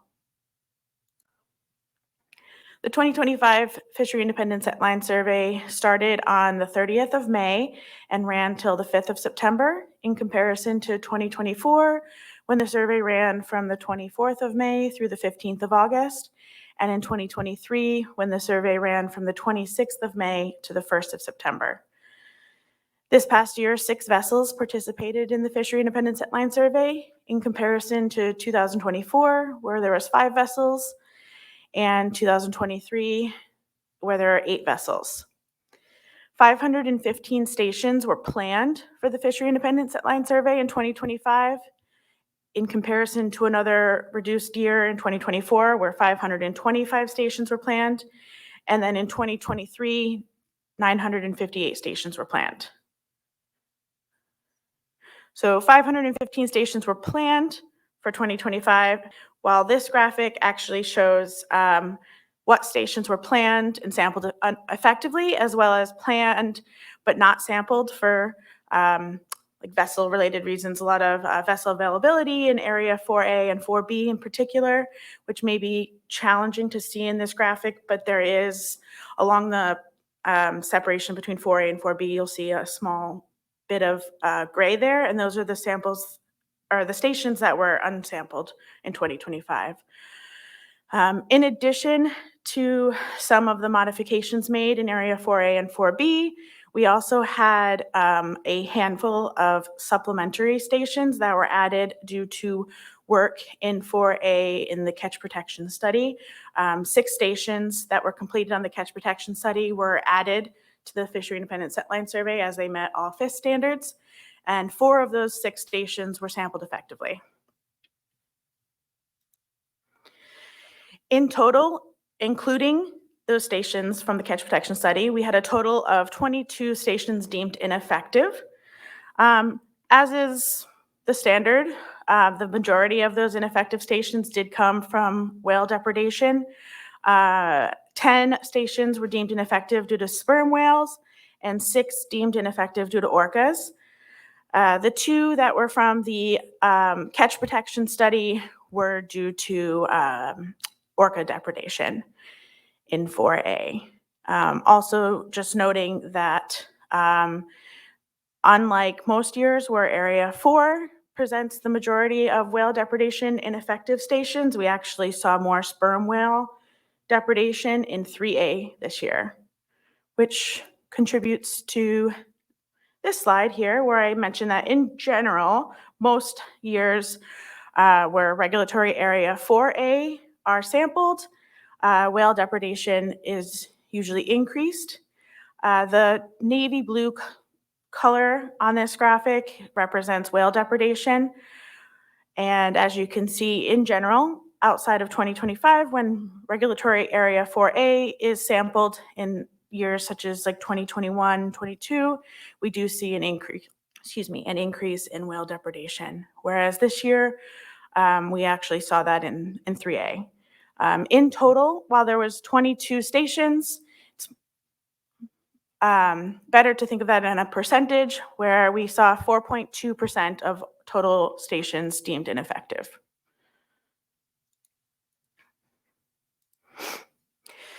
The secondary objective of the Fishery Independent Setline Survey is cost effectiveness without compromising scientific integrity of the FIS design, which we strive to achieve through our fish sale process, where a request for tender is released for each sale, and all bids are rated against specified criteria that are provided to all interested buyers on each sales notice.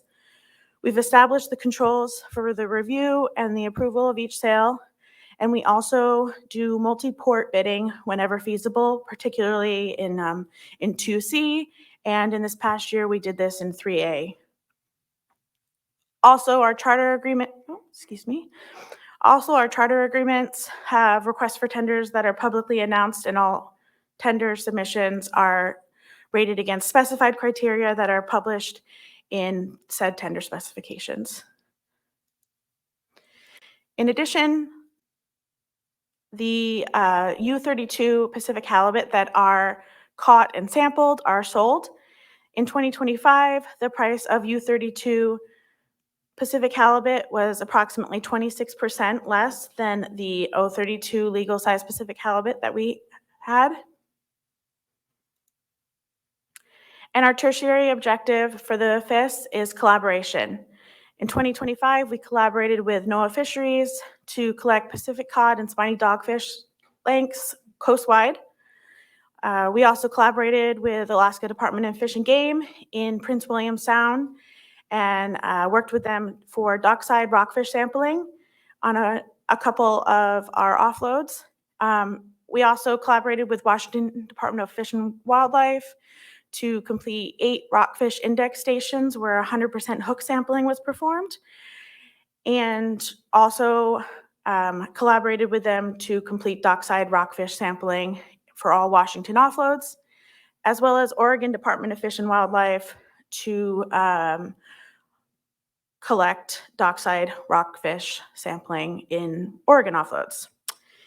In years past, we have collaborated in 2B for dockside rockfish sampling with DFO, Archipelago, and PHMA.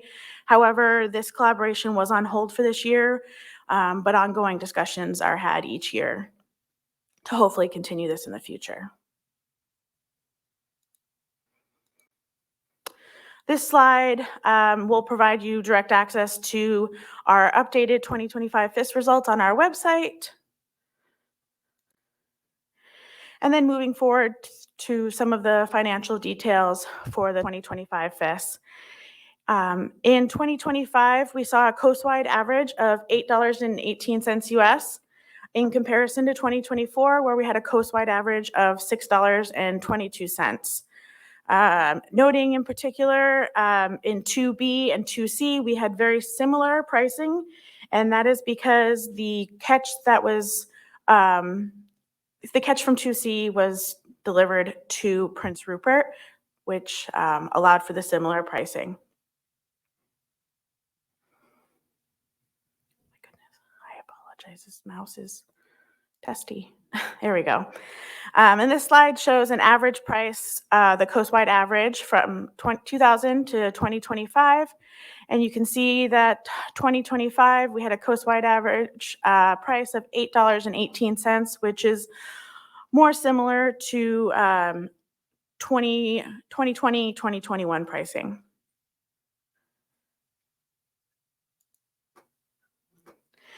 In 2025, our total revenue was $2,154,484.59, which compares to the coastwide total in 2024 of $2,099,722.34. I do like to note, though, that in 2024, as a reminder, we did have vessel captain stations, which were outside of the FIS design, but did allow for an increase in catch, which then allowed for an increase in revenue in overall. And then also, if you see the comparison from 2024 and 25 in 2C, in 2025, we only completed 1 charter area in comparison to 2024, where all of the reg area was completed. And then finally, this slide shows a bit more comparison between the 2 years, looking at a station rate as well. In 2025, we had a coastwide average station rate of $4,088.21 in comparison to 2024 at $3,999.47. Again, noting that 2024, in addition to FIS standard stations, did also include those vessel captain stations. And then finally, I'd like to invite all that are interested to tomorrow night's event in the Evergreen Ballroom downstairs. I will be holding a FIS question and answer session for anyone interested from 5 to 6:30. And also, if you are attending virtually, please use this same meeting link to attend that meeting. And with that, it concludes my presentation. Thank you. Thank you. Any questions? Commissioner DeGreef. Thank you, Kayla, for the presentation. Just on some of the stations in 3 and 4 that were selected this year or sampled this year, those were different than ones that had been done the previous year? Like most of them had not been done previously? Yes, that's correct. Okay, thank you for that. Any other questions? Okay, thank you. Dr. Wilson. Thanks very much, Chair. So that concludes agenda item 4.2, and we'll move on to agenda item 5. And for 5.1, we have the space-time modeling of survey data to be presented by Dr. Webster, and this relates to paper 09. Thanks, Chair. Over to you, Ray.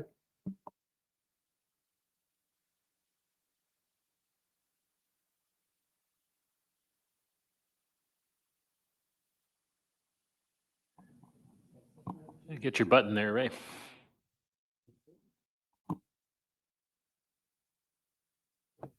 Nope. Yes, it's red, which is usually bad, but that means it's on. Okay, that sounds better. I'm Ray Webster. I'm the statistician at the IPHC, and I'll be presenting a short presentation on the results of the modeling of the FIS data that Kayla just discussed.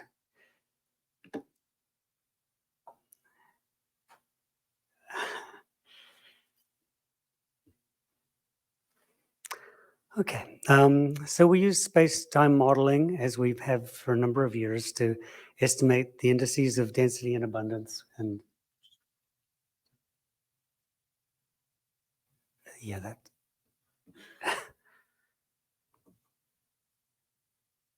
This is a delicate operation.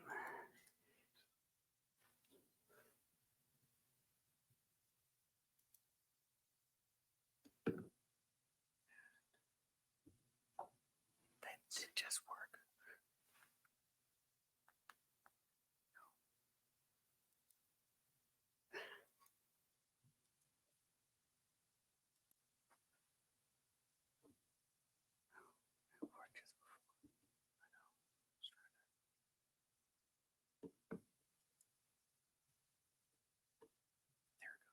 So I can use the arrows. Yes. Okay. All right. Yeah, modeling to estimate the indices of density and abundance, 032 weight per unit effort, all sizes weight per unit effort, and all sizes numbers per unit effort. And the time series goes back to 1993. For regulatory areas 4A and 4CDE, modeling uses data from the FIS and agency troll surveys, and a calibration is used to convert the troll data to a FIS equivalent. In 2025, we did have data from the NOAA Troll Survey, including the Northern Bering Sea extension, but the Alaska Department of Fish and Game's Troll Survey of Norton Sound was not undertaken in 2025. Other areas use FIS data only, and the raw station data are adjusted for hook competition and the timing of the FIS relative to the fishery. So the models predict the indices at all grid stations, whether they were surveyed in a given year or not. And the estimates are calculated as averages across station predictions, and lack of sampling or reduced sampling is reflected in greater uncertainty. If we didn't fish a block of stations, we still get an estimate for those stations, but there's more uncertainty in that estimate. And we get official estimates for biological regions, regulatory areas, and coastwide convention waters from San Francisco Bay to the Bering Strait. Station level output is supplied to the online IPHC Space-Time Explorer tool, which is available on our website.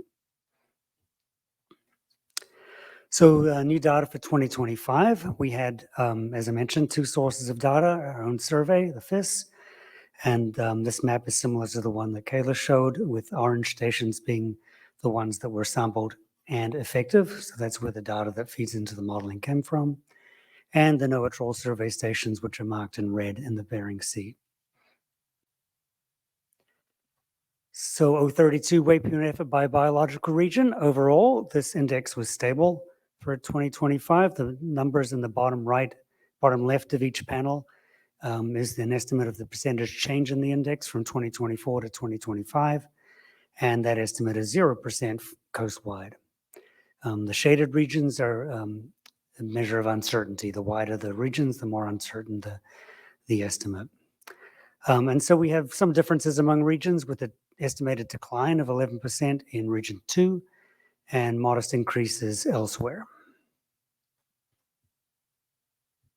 And it's popped out of the presentation. All sizes weight per unit effort, quite similar. Slight estimated decrease in coastwide, and driven by the decrease in Region 2 with small increases elsewhere. Numbers per unit effort, similar again. So we had Dr. Olaf Jensen talk about the potential for bias in the FIS due to lack of sampling in some years, in some parts of the stock. And this comparison here serves to illustrate how that bias can manifest itself. So here we have a comparison with the estimates for regulatory area 2A from 2024 in red, compared with the revised estimates in 2025. And in particular, if we look at the estimates we had for 2024 and 2023, those estimates are quite high, but we had no sampling in 2024 and very reduced sampling in the far north of 2A in 2023. And once we sampled again in 2025 and more comprehensive, with a more comprehensive footprint, it led to revision of those estimates downwards.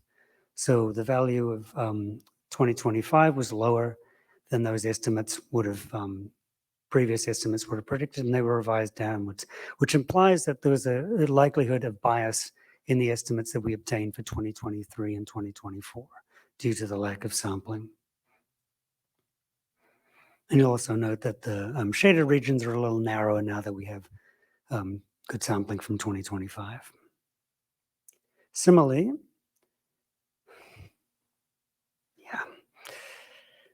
I'm not, if you just move something, the whole thing. Okay. Similarly, we're back to that slide again. Okay.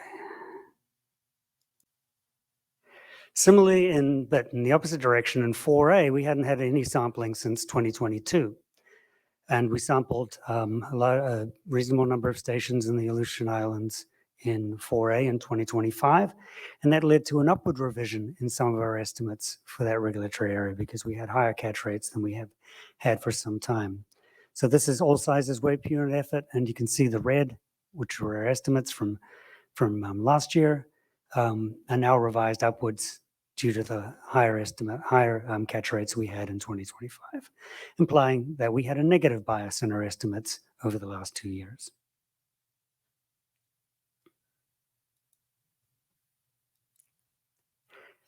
And 4B, there's actually very little revision once we had some data. Again, like 4A, we had no sampling in 2023 and 2024, but the estimate we got in 2025 is quite consistent with the estimates we had in the last couple of years.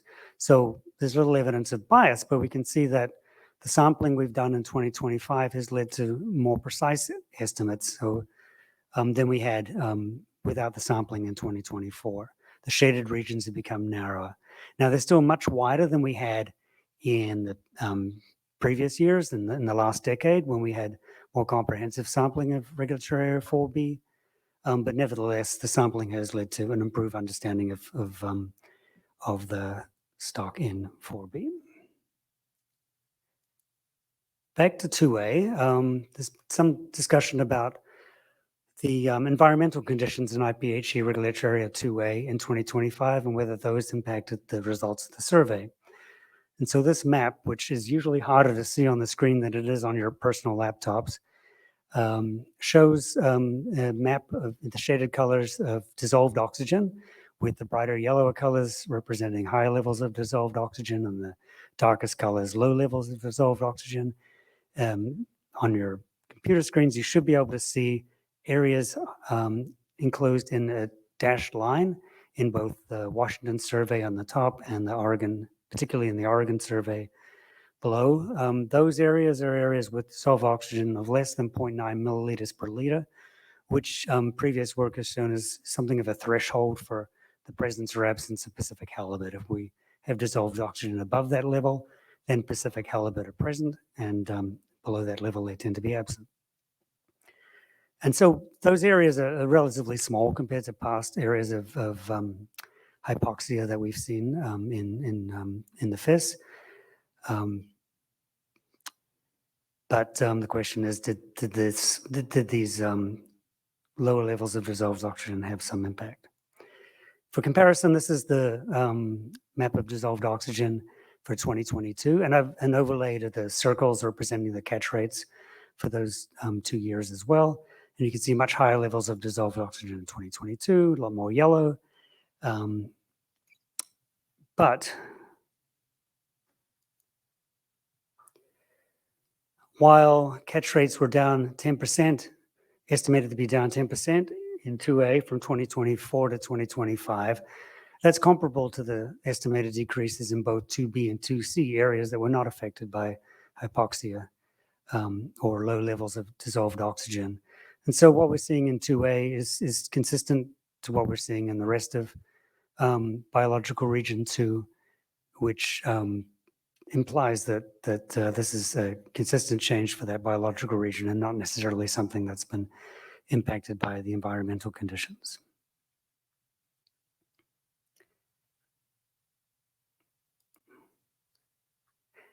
And that is the end of my presentation and open for questions.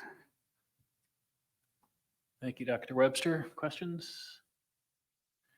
Commissioner DeGrief. Yeah, thank you, Dr. Webster.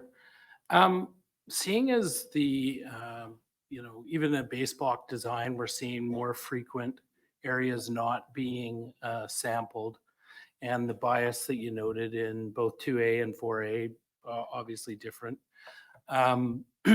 Just could you get into a little bit what's happening in between when those areas aren't surveyed, how these trends are formed? What's the model doing when those aren't doing it? You mentioned that it's projecting an outcome and there's a larger error of bias or potential bias, but could you just explain a bit more of what the model is actually doing? Thank you. So when we have areas that are not sampled, the model is using the best information available to inform the projection. And usually the best information that's available is from when you last sampled. So hopefully that was quite recently, last year or the year before.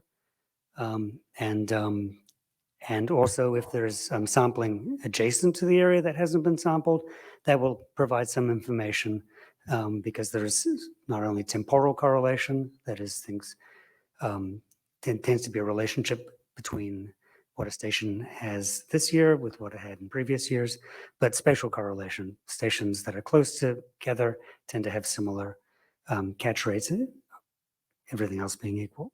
So there is information informing the predictions at unsampled stations, but the further away you get in time and space from when you sampled, when and where you sampled, the poorer the quality information becomes. And we saw that in 2A, where we had high uncertainty. We hadn't sampled since 2020, two really in 2A, 4A, and 4B. And so that's a 3-year gap, and uncertainty was getting higher, and the chance of bias and the magnitude of bias had potential to be larger. So with a design like the base block design, where we are leaving areas out of the design, but rotating them into the design on a regular basis, there is a potential for bias over a 1-year period or a 2-year period, but by rotating the areas and keeping the rotation frequent in the core of the stock from 2B to 3B, we're sampling every station every 2 to 3 years. In most cases, every 2 years. So by doing it that way, the hope is to keep the bias low, but it doesn't mean that the bias won't be there. But every year or two, we will be sampling and then essentially correcting for that bias. But there'll still be an unknown difference between what we are projecting and what may have actually been there had we sampled. But the goal is to keep that bias small. Thanks, Dr. Webster. I'm going to follow up if I may, and then I'll come to you, Commissioner Alverson.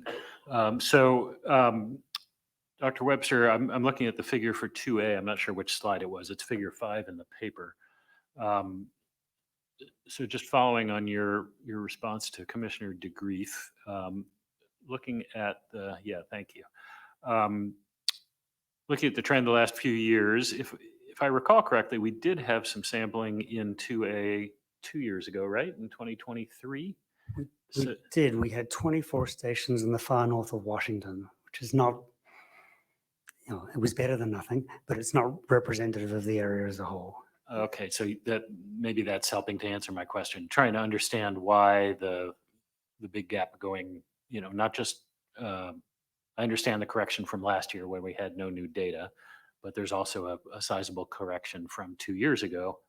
And so that's a reflection of that limited data that we had from 2023. It is, and it seems that those few stations that we sampled in 2023 had higher catch rates than they had in previous years, and that kind of somewhat drove the trend for 2A in 2023, which then led to a projection in 2024 that was sort of based off that, but that was 24 out of 200 stations.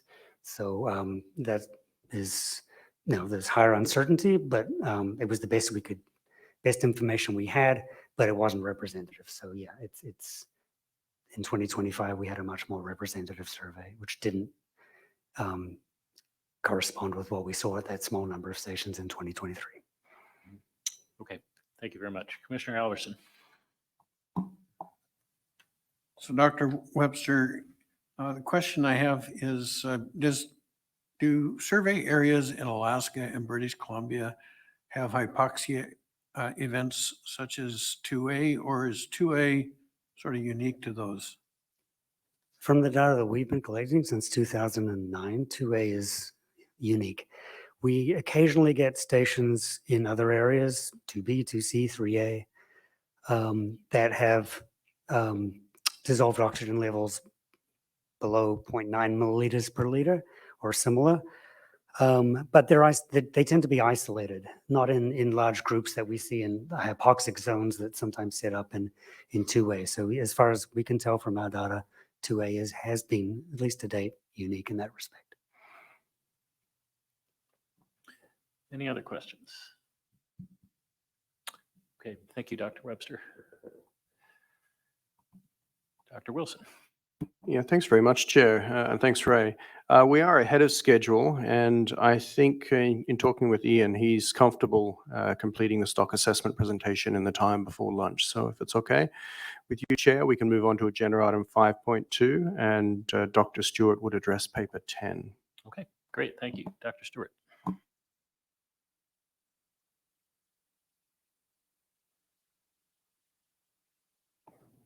Thank you. Good morning.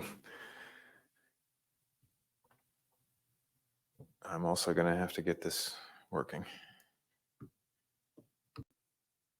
Okay. As was noted, I'm going to step through the results of the stock assessment, and I'll begin with the broad overview. The coastwide trends, as you've seen in the previous presentations leading up to mine, showed little change from 2024 to 2025.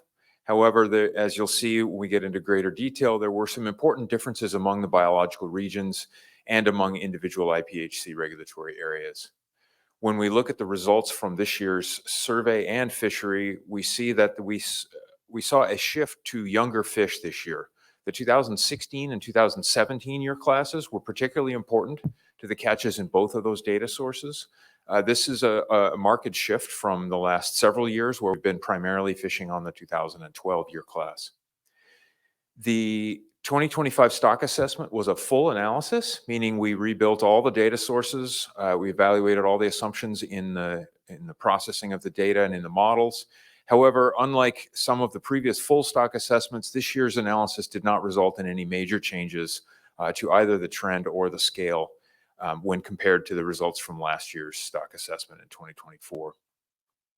So unfortunately, that means that we estimate the stock remains in a period of low productivity that began in 2006, has been marked by low recruitment, with the exception of the 2012 and now 16 and 17 year classes, and also generally, compared to historical averages, low weighted age.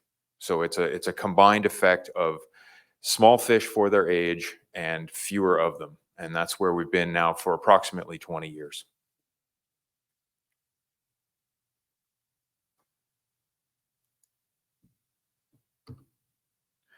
So with that as the general overview, I'm going to step through, as usual, two sections of this presentation. The first is going to be just the data sources. We'll step from the coastwide level through the regional level, and then we're trying out something a little bit new this year to provide dashboards by individual area where we condense all the information down so you can see a snapshot of basically what's going on in each regulatory area, and then we'll move through each of the areas.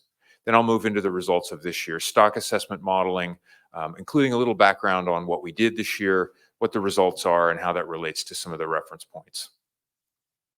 I will note that the stock projections and the harvest decision table follow in a separate presentation, and that will come after Dr. Hicks has presented the results of the management strategy evaluation this year. I'll begin with the history of mortality on this stock going back several decades here into the 1960s. You can see at the end of this time series, over the last decade and a half, we've been in the range of 30 to 40 million pounds. And importantly, over the last several years, the reductions in the mortality limits that the Commission has made have reduced that mortality down to just under 30 million pounds. That is now lower than we were in the late 1970s. So this is essentially the lowest amount of mortality that's been exerted on this stock in a very long time. I will note, you just heard from Dr. Hutsnazak, and I will highlight that what I'm presenting here in these graphics are based on the information that we had available at the time we did the stock assessment. There have, of course, been updates to many of these data sets in the intervening couple of months. And so I would direct you to paper 7 for exact numbers and for the most up-to-date specific information about mortality from various sources. So if you see something that looks 1% or 2% off from what I'm presenting here, go to paper 7, and that's the best record that we have right now.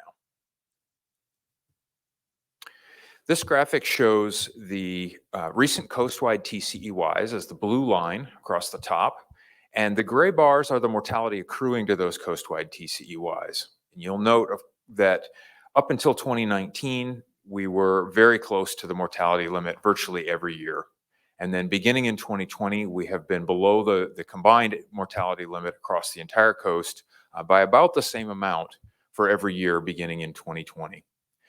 I will highlight, however, that as the Commission has reduced the mortality limits over the last 3 years, that has actually corresponded to an actual reduction in mortality. The gray bars are going down along with the blue. Even though not the full limits haven't been achieved, the actions that the Commission's been taking over the last several years have had the desired effect on the mortality itself, that the mortality has actually been tracking those limits over the last several years. Dr. Webster just showed you the trends from the Fishery Independent Setline Survey, and here I have taken the coastwide trend from each of the three indices that he mentioned. On the left is the numbers per skate, in the center, the total pounds per skate, and on the right is the O32 or legal pounds per skate. And put them all on the same graph. In previous years, when we've seen a shifting demographic, we have tended to see different trends between each of these three series. In some cases in recent years, we would see a large decrease in the pounds per skate, but in actually a couple of years, we saw a flat or even increasing trend in the numbers, and that was indicative of a demographic shift in the stock, basically replacing older, larger fish with younger, smaller fish. And although we continue to do that, the change at the aggregate coastwide level was a bit smaller this year, indicating that the stock was a little bit more stable from 2024 to 2025 in terms of what we saw in the Fishery Independent Setline Survey than we have seen in some of the last 5 years. We can compare then the survey trend on the left here, the legal or O32 survey trend, to the coastwide commercial trend based on the fishery logbooks. In a general sense, if we look back to the late 1990s, we had a period of strong decline in both of these series through around 2010 to 12, some flattening out of that trend, and then a bit more of a steep trend, say, over the last 5 years at the end of this time series. And in that regard, both of these sources of information have tended to agree quite well over this longer time horizon. Noting, of course, that on a year-to-year basis, we have had years when one of these indices has gone up and one has gone down, or vice versa. I will highlight that as of the end of October, of course, the commercial logbook records are incomplete. There's still fishing going on, and we don't yet have everything back to the office and processed for the year. So this does represent a preliminary estimate of the fishery trend at the end of October this year. As Monica noted earlier, we will of course include all the logbooks next year, and including any previous logs that get collected in the future. They always get added to the data sets. They just weren't available for this year's stock assessment. If we look a little bit more closely into some of the biology, so this is the average weight of a landed fish. So this is only fish that made it to the dock by each individual regulatory area, with the black line down the middle representing the coastwide trend. And you can see here that the average weight of a landed fish was declining fairly consistently from the 90s through around 2010. And then since about 2010, at the coastwide average, the size of fish being landed has been pretty consistent, somewhere around 22 or 23 pounds coastwide. However, there are some differences among IPHC regulatory areas, and those have tended to persist over time. We generally see the smallest fish on average coming from IPHC regulatory area 2A, and the largest fish on average coming from regulatory area 2C. Generally, the core of the stock, 3A and 3B, represents something that's a little bit below the coastwide average. And you can see that's been the case all the way back into the early 2000s. In terms of weight at age, so that's the weight of fish being landed, but that includes both the weight at age and the age structure of the fish being landed. So this is now looking just at the weight at age. So for a given age, how heavy is this fish? And this is just for female Pacific halibut. And it's just showing you ages 8 to 16, which are the most important. It's the most important age range for the commercial fishery and has been for the last 100 years. So these are the fish that are providing most of the catch from the coast, females of this age range of 8 to 16. And of course, you all know the longer history that weighted age was much larger in the late 1970s than it was in the 30s and 40s, and then it was subsequently into the early 2000s. Since sometime around a decade ago, we started to see some improvement in the weighted age of the smaller, younger fish. And that has persisted through some of these age classes right up into 2025. Some of the youngest ages have actually begun to trend back downward. Those would be the ages 8, 9, and 10 that have shown less change over this historical time period. This is an important pattern because the weighted age of fish determines the amount of yield that we get for a given number of recruits coming into the stock. So if we think about a fixed number of fish coming to the dock, if those fish, as they were in the late 1970s, are 2 to 3 or even more times larger than they are now, that's twice as much yield for the same number of fish coming to the dock. So this has a huge effect on the amount of yield that's available to the commercial fisheries and to all the fisheries up and down the coast. This next graphic shows you the age structure that we measured in the Fishery Independent Setline Survey. And so the way to read this graphic, year across the x-axis across the bottom, and age going up the graphic. The size of the bubble represents the fraction of the survey catch in terms of numbers of fish that were that age in that year.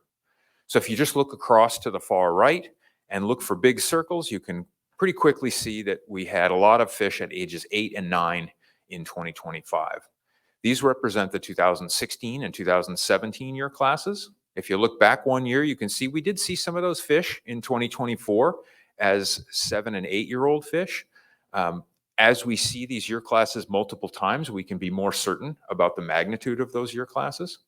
And so this year, I think it's safe to say that we are definitely seeing the strength of this 2016 and 17 year classes, especially since they also showed up in the commercial fishery. So this next graphic shows you the same information from the commercial fishery, noting that we don't have sex-specific information for all years. That program of genetic tissue collection to evaluate males and females from our port sampling began with samples collected in 2017, and it lags 1 year because we need to do the lab work to process that information. However, the 2025 age composition data is available in aggregate form. And again, here you can see that we had a lot of 8 and 9 year old fish represented in the commercial catch. This actually corresponded to a pretty abrupt change in the average age in the catch. So the graphic on the left here shows you the average age in the catch, which had been right around 14 years old, dropping to around 12 years old in 2025. I guess I will make one more comment here, which is that this can be affected in the commercial fishery. This can be affected by a couple of different factors. One can be the magnitude of the year classes. The other is that because these are the fish that are being landed, it also depends on the size and age of these fish. And so in the last few years, some of the increase in, if you look on the right hand at the bottom of the graph on the right hand side, you see that there have been more 6, 7, and 8 year olds in recent years than we saw, for example, a decade ago. That is partly attributable to the improvements in size at age. More of those young fish are getting above that 32-inch minimum size limit and therefore making it into the landed commercial catch. And that's why we can't just look at the commercial fishery to understand the magnitude of very young incoming year classes. That additional information that we get from the survey, where we're sampling all those fish, whether they're legal or sublegal, provides that additional source of information. And the corroboration of the two in the last several years is very important to identify the strength of these year classes. Moving then from the coastwide level into the regional level, Dr. Webster showed you this graphic already.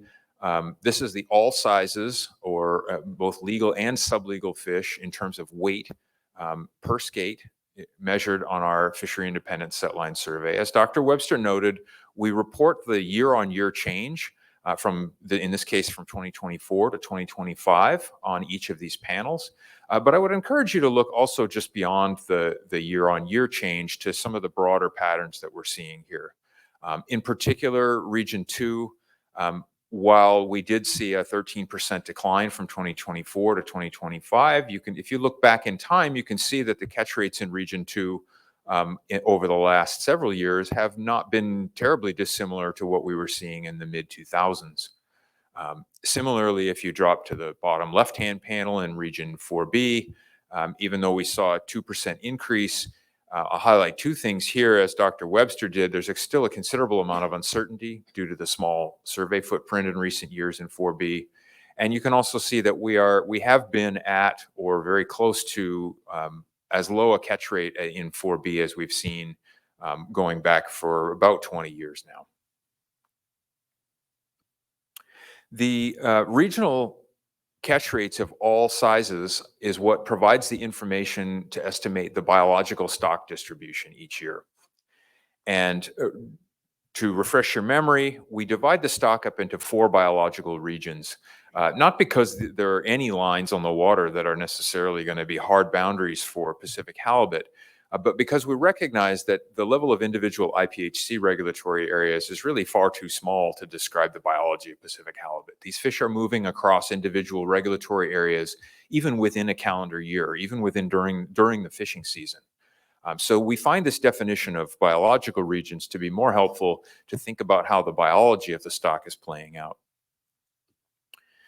If we then look at the stock distribution, which again is informed by the catch rates that we see on our survey for all sizes, we see several trends here, starting in the upper right-hand panel.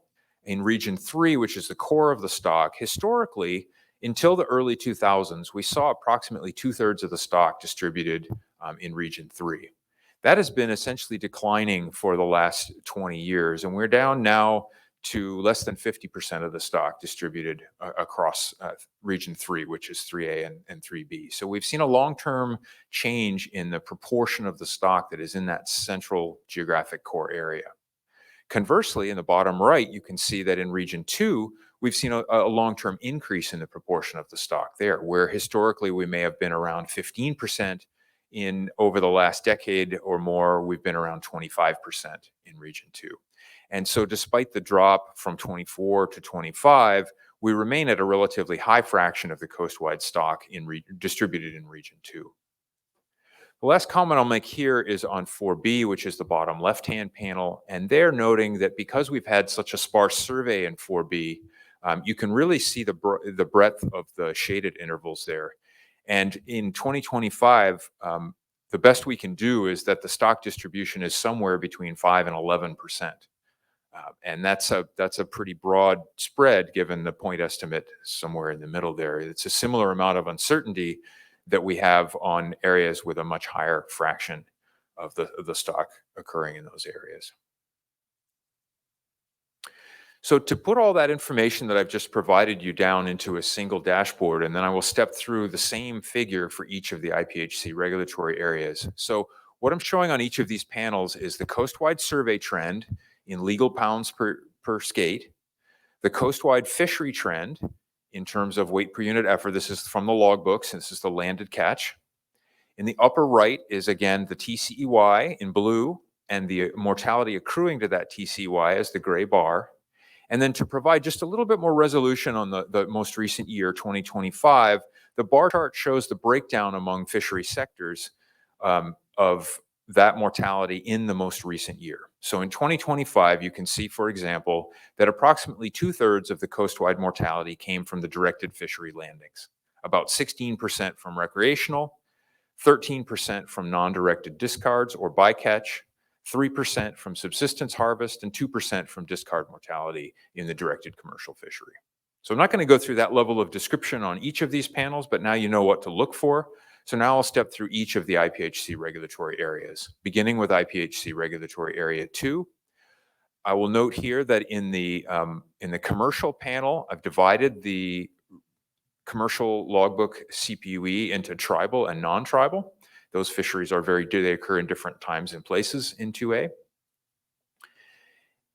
In the upper right-hand panel, you can see that in regulatory area 2A, we've been below the combined TCEY for basically beginning in 2019 and extending onward. However, that in 2A, the achievement of that limit they've actually been closer in recent years than back in 2020 and in 2021. So the percentage of the total TCEY that's being used has gone up somewhat over this last 6-year time period. You can also see that compared to the historical trend, recreational mortality is slightly more important in 2A than it is across the entire coast.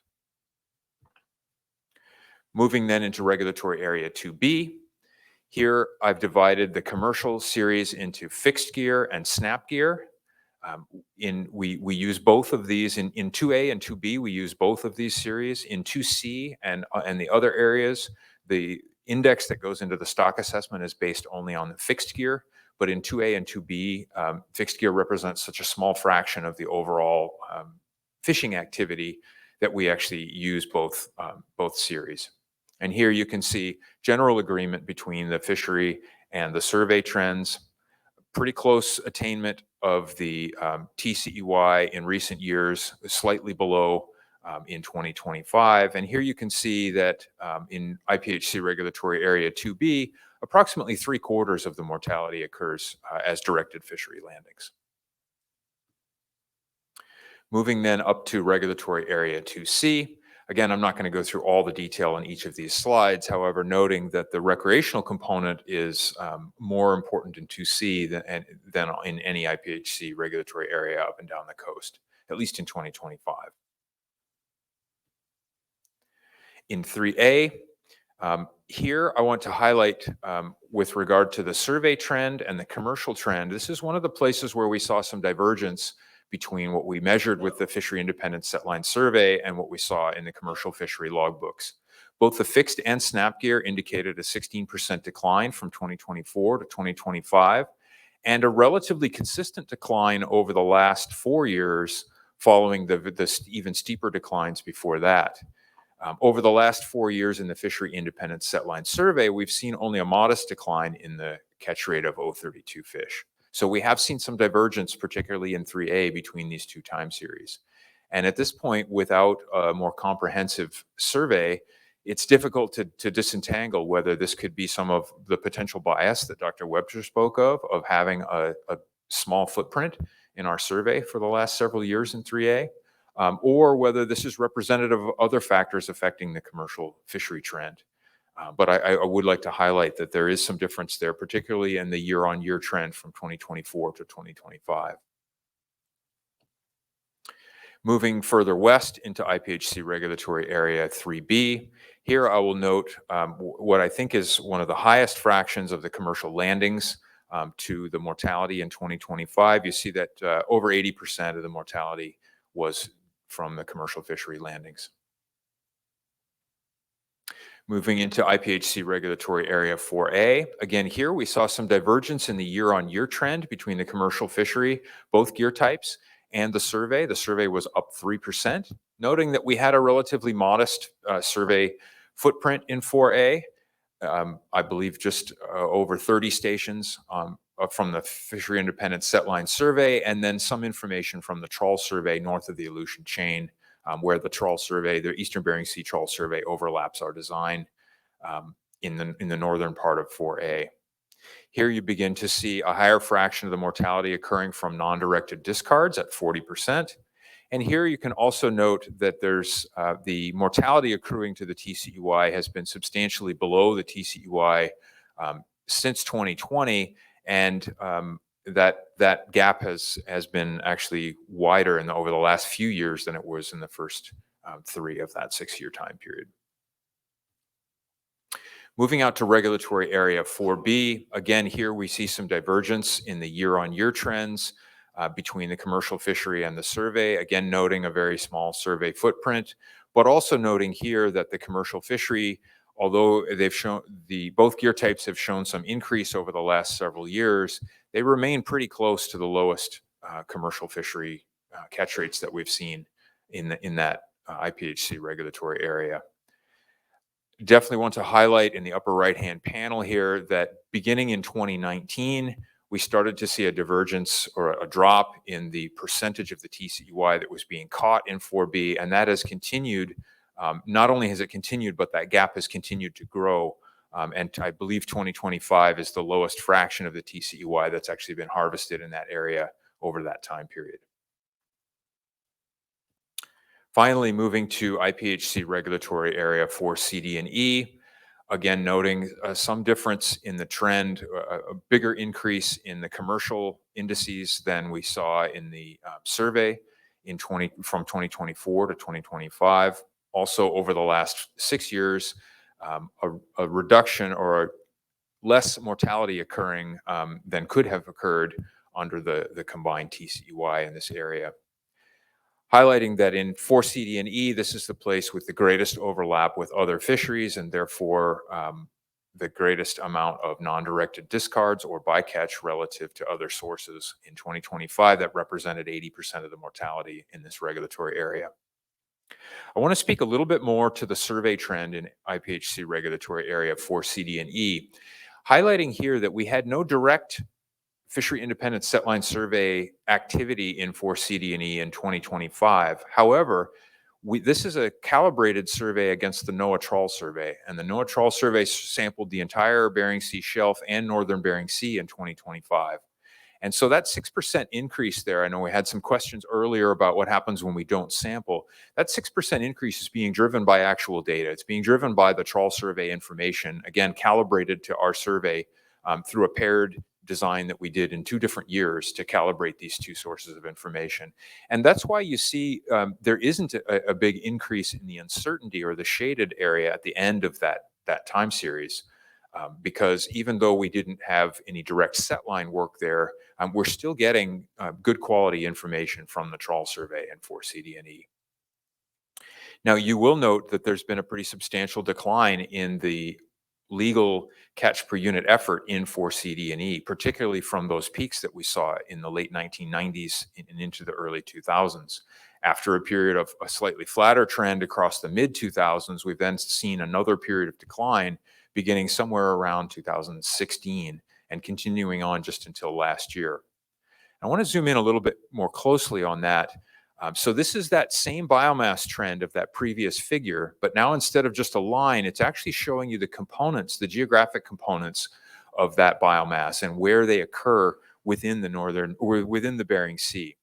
And we can divide those up into 2 areas. The first is the 4D Edge, the Pribilof Islands, and St. Matthew Island. These are areas of higher density. This is where historically virtually all of the directed commercial halibut fishing has occurred.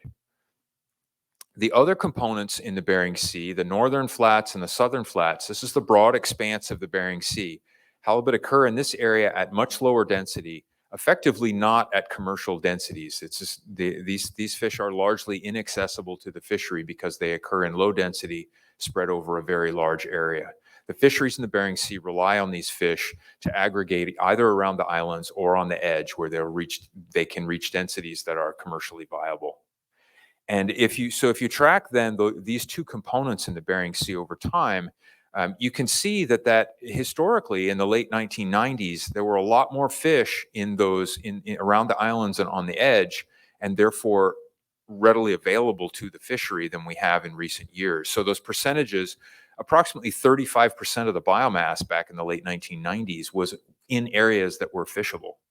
And in recent years, in addition to having that biomass decreased overall, a smaller fraction of that is occurring in areas that are accessible to the fishery, only 15% over the last 3 years.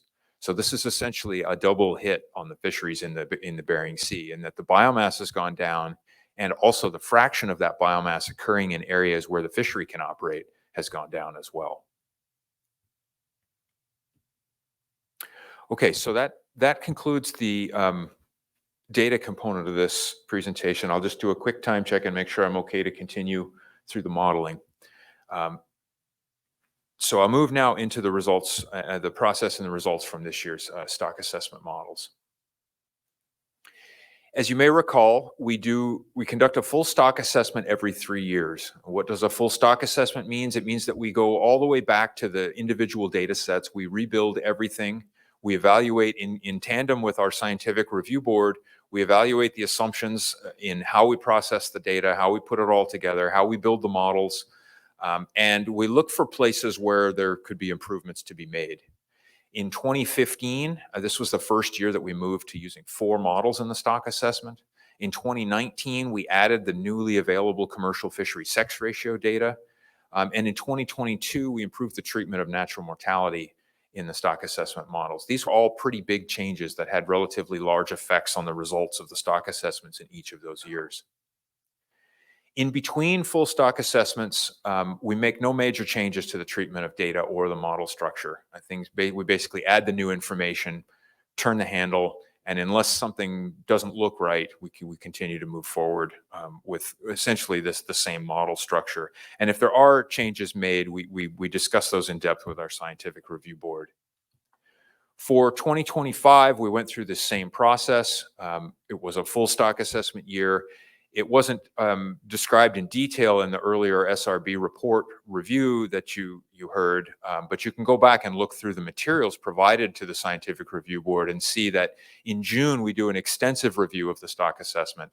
There's a huge amount of detail We spend most of that meeting on that. We then take recommendations from the scientific review and questions that they have. We go away over the summer. We respond to those questions. We add or make changes as needed.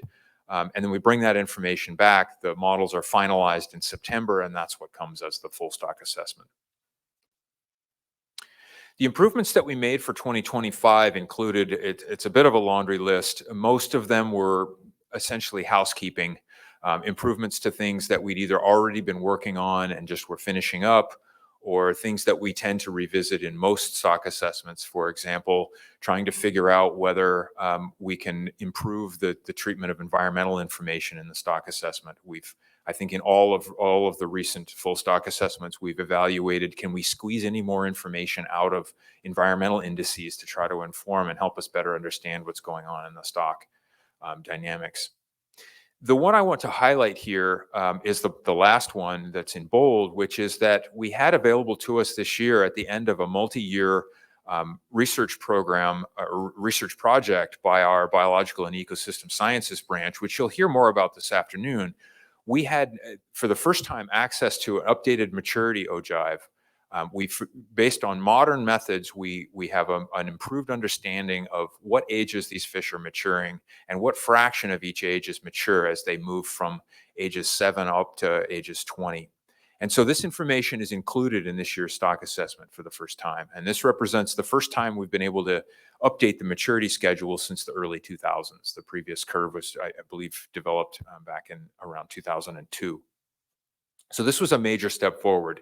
It didn't have a huge effect on the stock assessment results, but I don't want you to think that's because it wasn't important. It could have had a much larger effect had we found a maturity schedule that was very different from what we've been using historically. This would have had a very large effect on our understanding of the reproductive output of the stock. So this 2025 stock assessment includes the same 4 models that we've used in recent stock assessments. And we use 4 models because they each tend to respond differently to data sources. None of them are perfect. They're all a gross abstract way to think about the stock dynamics. They don't have nearly the complexity that the actual real population dynamics do. And for that reason, as we add new data, sometimes data will pull one or more of these models in one direction or the other. What we have found over the years is that by using 4 different models, we don't tend to get pulled around by signals in the data that don't persist over time. We might see one model change in one direction and one in another, and the following year they go back in the other direction. This tends to provide stability to our process using 4 models rather than just a single model. I will highlight here that unlike in the last 2 stock assessments, we always, as we add new data to the stock assessments, we do it one piece at a time so that we can understand which are the most influential pieces of information to add that we've added each year. And in the 2023 and 2024 stock assessments, what we found was that the fishery data were critically important. And in both of those analyses, they pulled the coast-wide estimates of biomass downward when we added just that single source of information from the commercial fishery. And we've had lots of question and discussion over the last few years about why that could be. It turns out that this year that was not the case, that both the fishery independent setline survey data and the fishery data were apparently giving very similar signals about the demographics of the stock. And we could kind of see that in the age data and in the fact that the trend is very similar between the two. But nonetheless, it was good to see a convergence in the signal between those 2 data sources. So I won't bring that up again, but I wanted to bring it up here because it has been something we've really focused on in the last couple of years. This graphic shows you the biomass estimated from each of the 4 models. You see at the beginning of the time series in the late 1990s, we don't know exactly how many halibut were out there. There's a broad range of uncertainty in just how many halibut were in the stock in the late 1990s. However, all 4 models indicate that the stock decreased from a high somewhere in the late 1990s or early 2000s until somewhere around 2010 when things began to flatten out. We saw a modest increase through about 2016, and this is as the 2005 year class matured. As that year class reached full maturity and began to decline, we saw again a further decline in spawning biomass that bottomed out somewhere in the last few years. And we're now estimating a slight, and I would highlight, very slight increase in biomass at the end of this time series. And that's being driven by this 2016 and 17 year class, which we understand based on the new maturity schedule are right on the front edge of the maturity curve. So these fish are, some of these fish are already mature at ages 8 and 9, and even more will be mature next year and the year after that. So we're right on the edge of that, those fish fully entering the spawning biomass. If we compare this year's results, now all 4 of those models are represented by the blue banding here, and the dark blue line down the middle represents the median value from those 4 models. Each of the black lines ends in a red dot, and that red dot is the terminal estimate from a previous stock assessment, going back to the 2012 stock assessment. So we can compare across exactly what the results of each of those assessments has been over this time period. And as you can see, this year's stock assessment results are quite consistent with those results all the way back through those assessments, back to the 2012 assessment. Over the last 2 years, you can see that we were seeing a decrease in the terminal estimate in the 2023 and 2024 stock assessment models. And then this year, the 2025 stock assessment is actually quite close to that last red point, which is the terminal estimate from last year's stock assessment. So again, as I've already told you, this year's results are pretty consistent with what we got last year. If we look then at the recruitment estimates we get from each of these 4 models, and here they're all put on the same scale so we can evaluate which are the better year classes and which are the more poor year classes. 2005 and 2012 jump out. These have been the most important year classes for the last quite a few years now. We are now seeing a stronger estimate of the 2016 and 17 year class, which places them, both of those year classes, somewhere around the same magnitude as we estimate for the 2012 year class. And what I want to really draw your attention to on this slide is how different things have been since 2006. If we go back and look, prior to 2006, this green line represents more or less the average recruitment that we were getting up until the 2005 year class. Since then, our best year classes have been about average compared to that earlier time period. And as you can see, from 2006 to 2015, we had poor year classes in virtually every one of those years, with the exception of 2012. So this is what's been going on with the productivity of the stock. This is why we've seen continued decreases in the catch per unit effort, because not only are the fish relatively small for their age, but there haven't been a lot of them coming into the stock over this period, this 20-year period since 2006. If we put that into a slightly longer context, 2 of our stock assessment models extend all the way back in time to the beginning of last century. Obviously, there's a lot of uncertainty as you get back into the early 1900s, but we have age information that begins in the 1930s. And so I think you can go back at least until around the 1930s and see some patterns here that may be helpful in understanding what's going on. Overlaying on these recruitment estimates from the 2 long time series models are the periods of the Pacific Decadal Oscillation, which is a metric that just captures the general productivity of the Gulf of Alaska.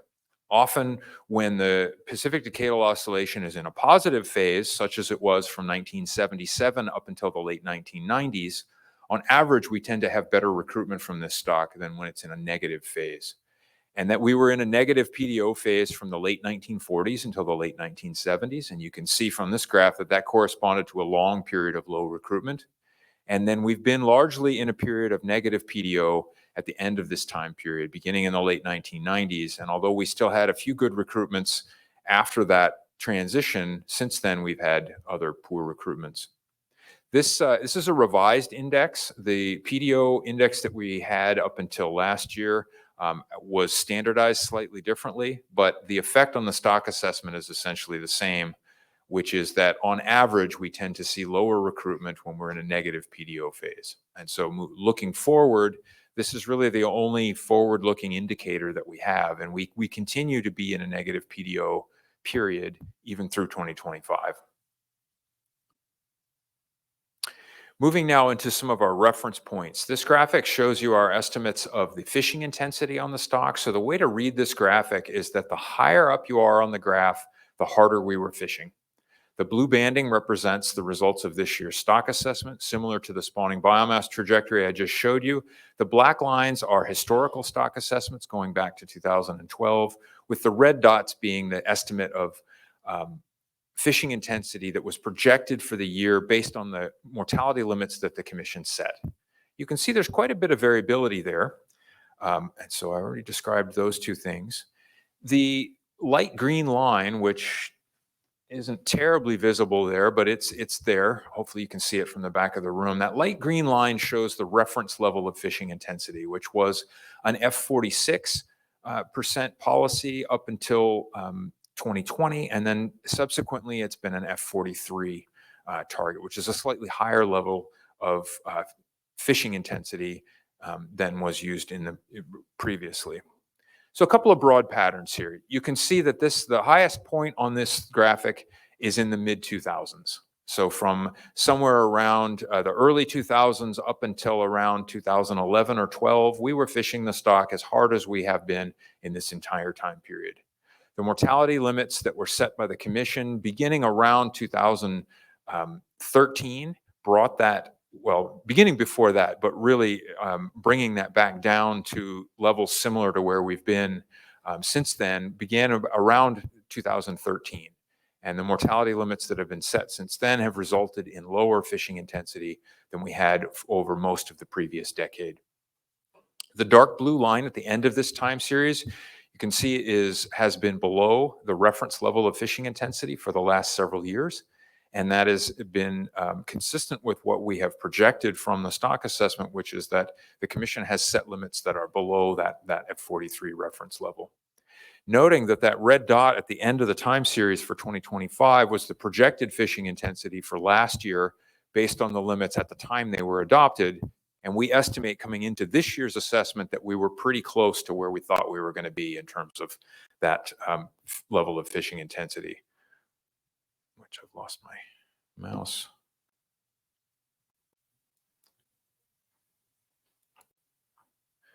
For 2025, that level of fishing intensity is estimated to be an F52%. Noting that there's a broad confidence interval around that, ranging from 38 all the way to 70%. And that reflects the level of uncertainty that we have in exactly how many fish are out there in this stock.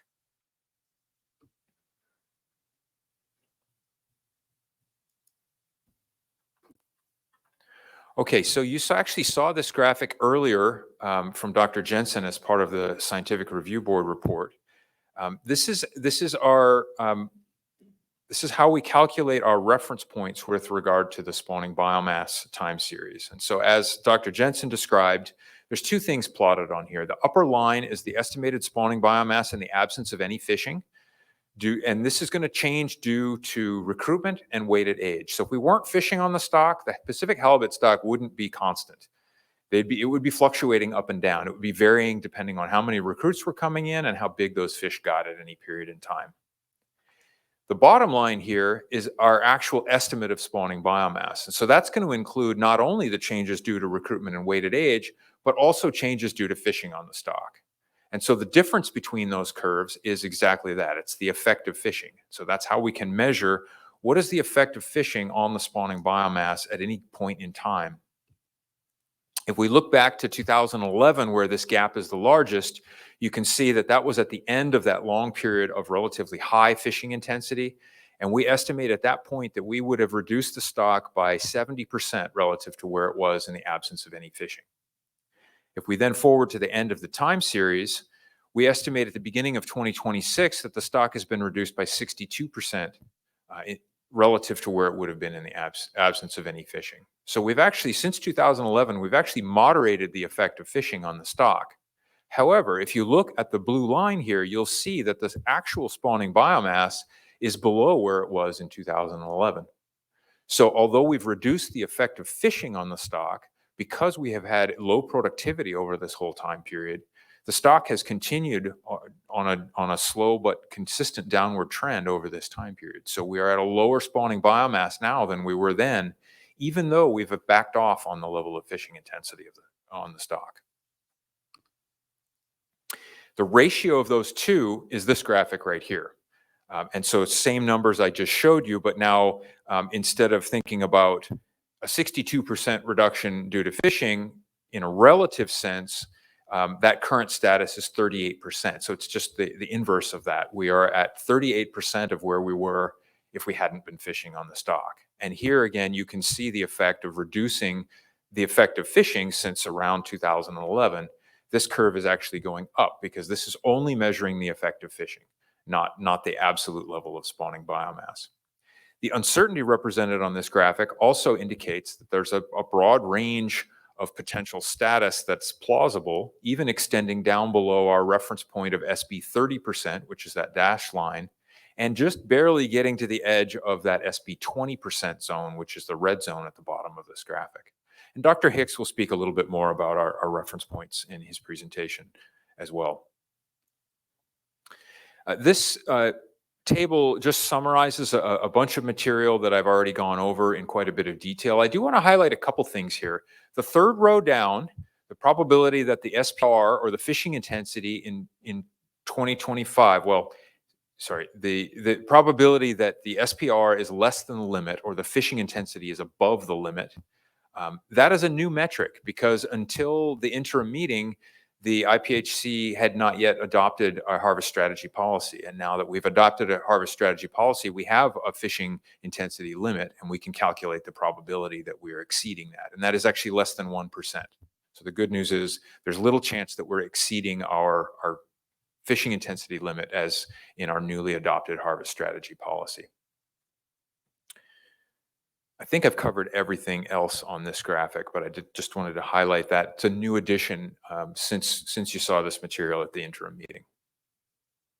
So to summarize the results from this year's stock assessment, the reduced mortality limits over the last several years appear to have reached levels that are pretty consistent with the surplus production created by the year classes that we have in the water right now.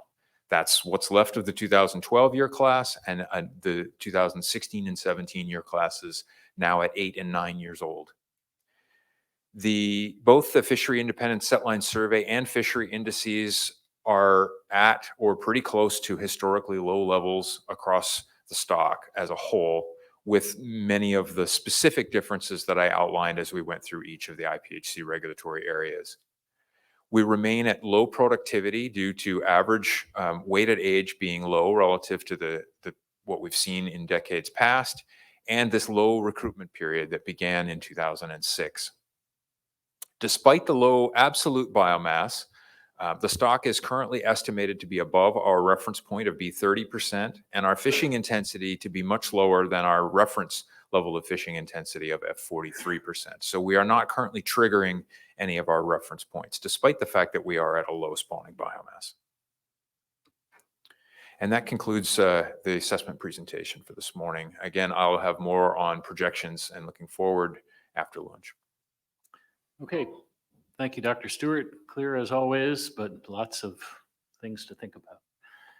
Commissioners, questions? Commissioner Yamada. So on slide 5, we can go back there. And you use this chart quite a bit. The blue line and these gray bars, and you mentioned something about it seems to be tracking. What's the difference between tracking and a causal effect? So the TCYs have been lowered, and it seems to be tracking to the adopted and the estimated TCYs have been lowered.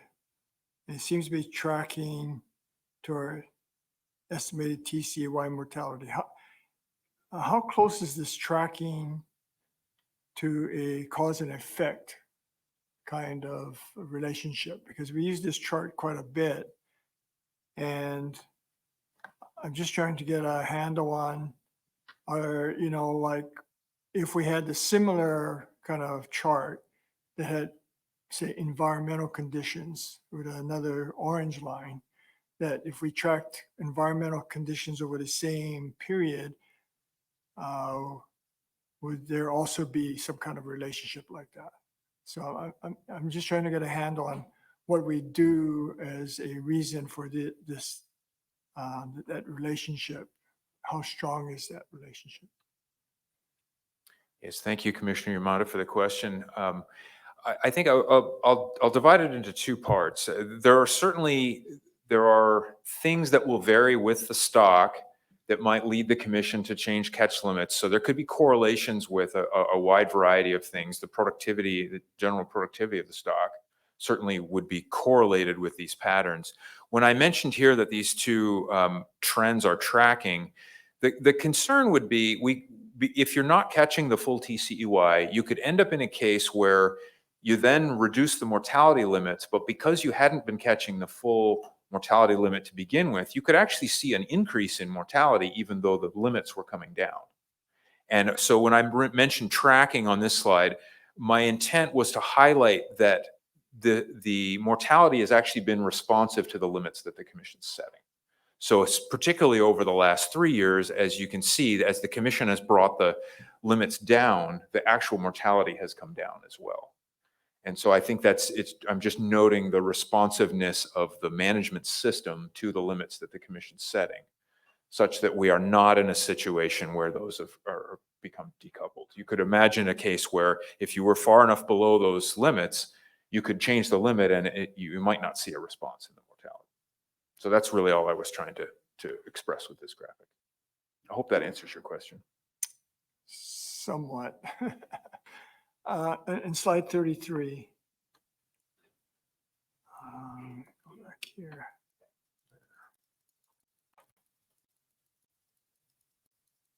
Sorry, with the presentation software we have, it's difficult to jump directly from slide to slide.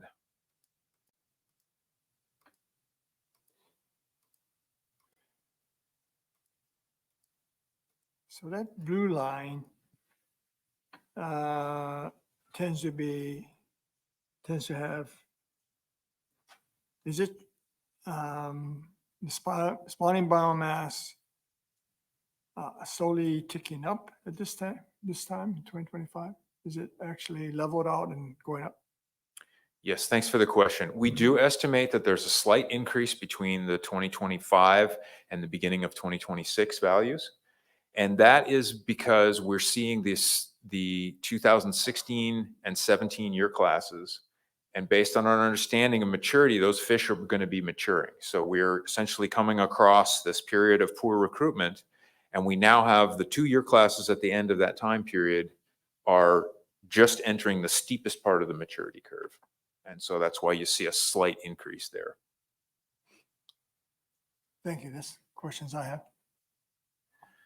Commissioner Alverson.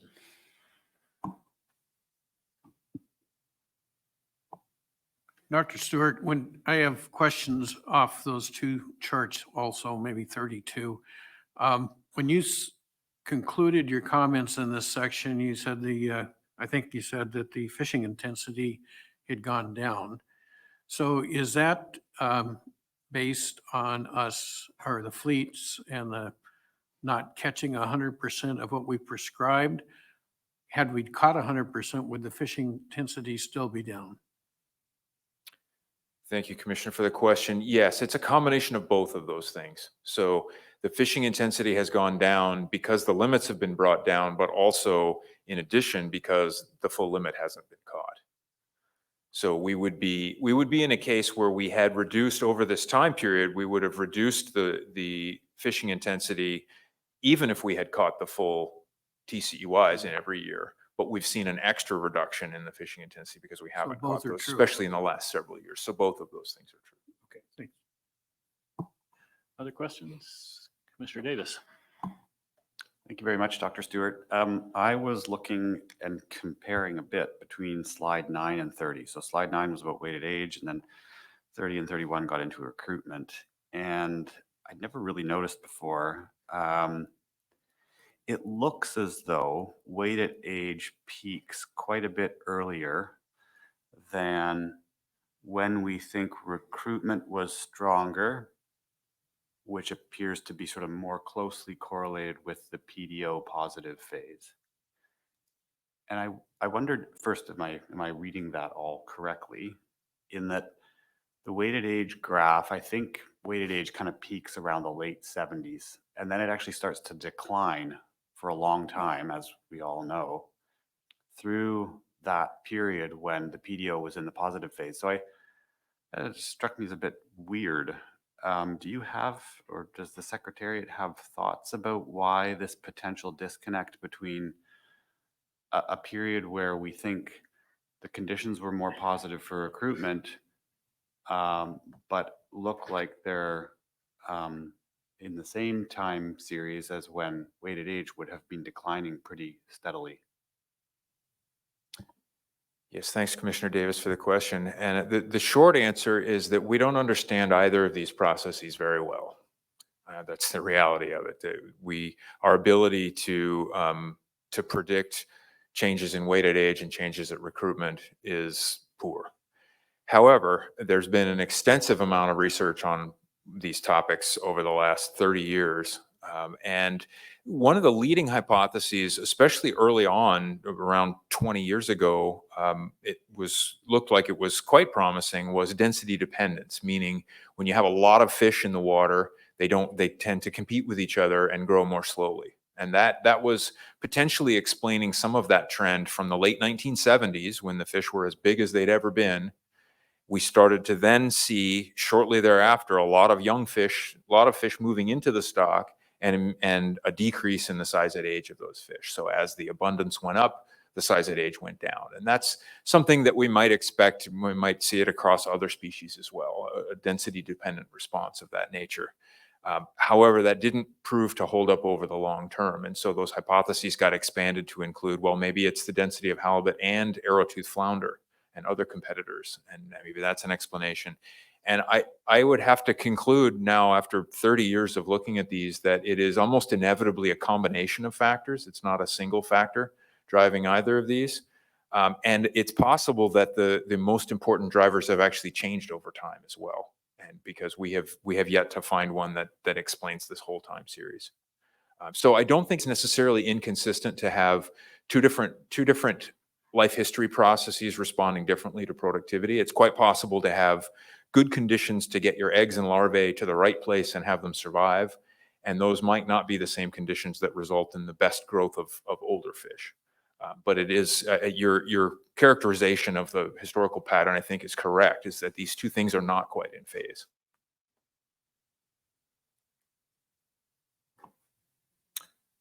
Dr. Stewart, I want to ask you about what's going on in Region 2. So we've got a flat coastwide trend. Of course, some data limitations, particularly out west where sampling hasn't been so great.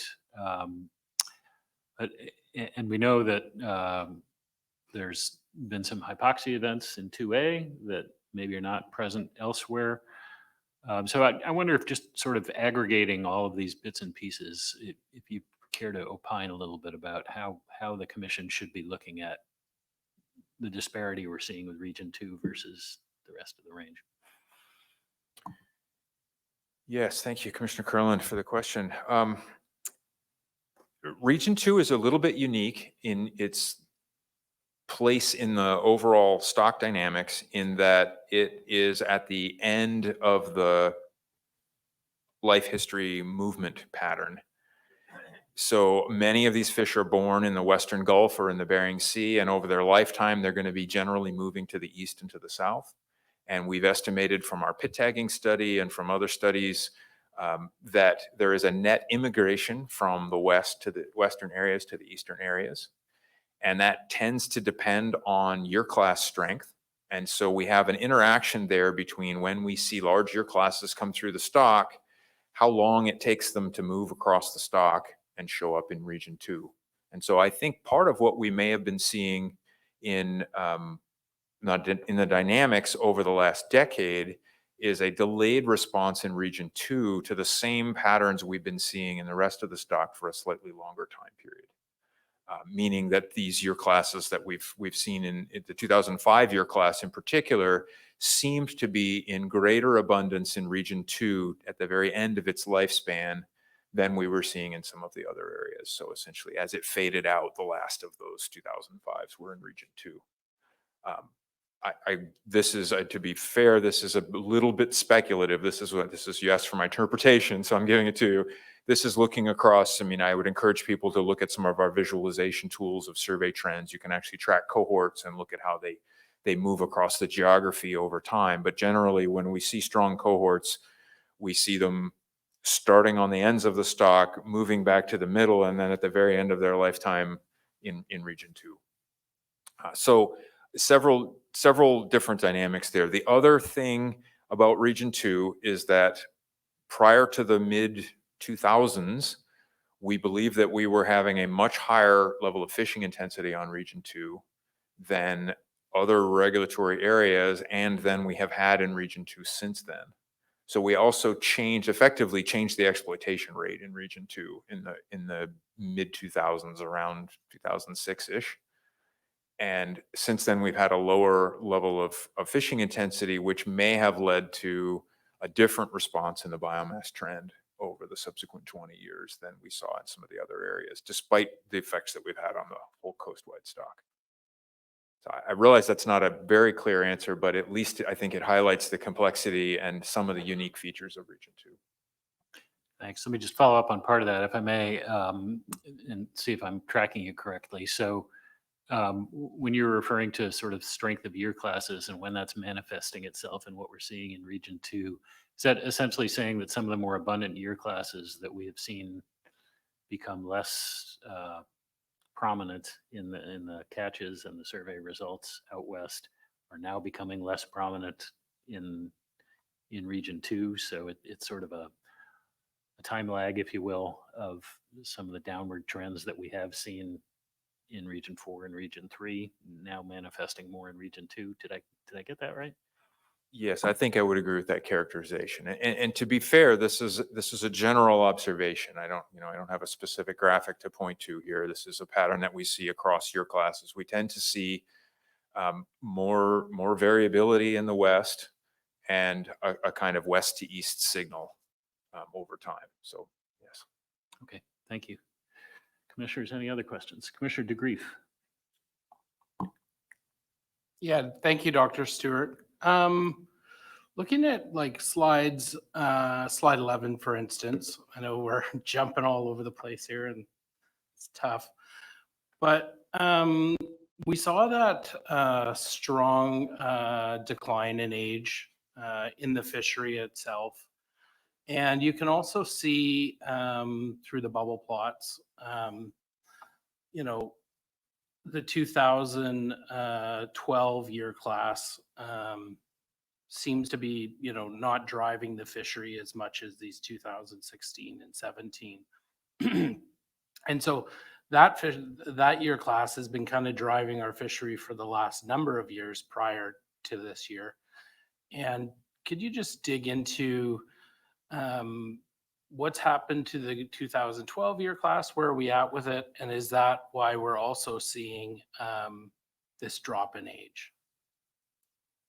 Yes, thanks, Commissioner DeGrief. I mean, your characterization is pretty good. We have been relying on that 2012 year class since the 2005s became less abundant, say 5 to 8 years ago. Those were declining fairly rapidly. As I mentioned, most of the catches ages 8 to 16. And so we're already at the tail end of the 2012 year class. It probably peaked a couple years ago, and we're seeing the last of that. It is still represented there. Those fish would be 13 years old in the 2025 data.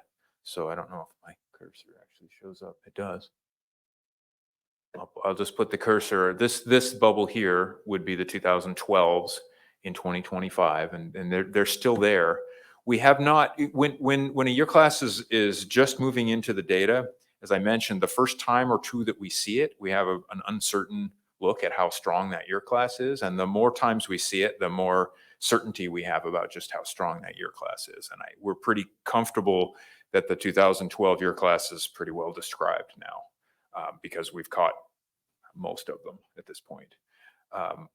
You'll recall back to 6 or 7 years ago, I was making a similar presentation about that year class that I am now to the 16th and 17th. Well, we've seen it once or twice. It's there. We're pretty uncertain. I think we're in the same position now with the 2016 and 17 year classes, which is they are still relatively uncertain, although the fact that we're seeing them in both the survey and the fishery is helpful. As I mentioned, the other factor that affects especially the fishery is that if the size at age is a little bit better for those fish, they'll be above the minimum size limit at a younger age. And so they'll pop up in the fishery, but that doesn't necessarily mean there's a lot of them. It just means they're getting above that minimum size limit. And so that's where we really are relying on the survey. It's the abundance of those 2 year classes in the survey that's telling us more about the magnitude right now than necessarily the commercial fishery, because of that cutoff at 32 inches. So we're still a bit uncertain about these 2 most recent year classes. Okay, thank you for that. One other question I have is in regards to something you said, that the fishery and the fishery trend and the fish sample trend are kind of in line. And one of the areas you noted that that kind of varied would be 3A and maybe even 3B, just looking at it, in terms of, the fisheries survey is showing an increase, whereas the fishery itself had a decrease. And so I'm just curious, you mentioned the 2A bias that we saw and the bias in 4A. Are you trying to say that the bias may have been there's more bias in this because these stations hadn't been the 3A and 3B stations hadn't been surveyed in a while, like there'd been a year lags in time, I believe. And so is that why you're thinking that this bias might exist? Thanks for the question. I can't say that it is that we are necessarily have a biased estimate from our survey. We won't really know that until we do another good survey to give us some information about that.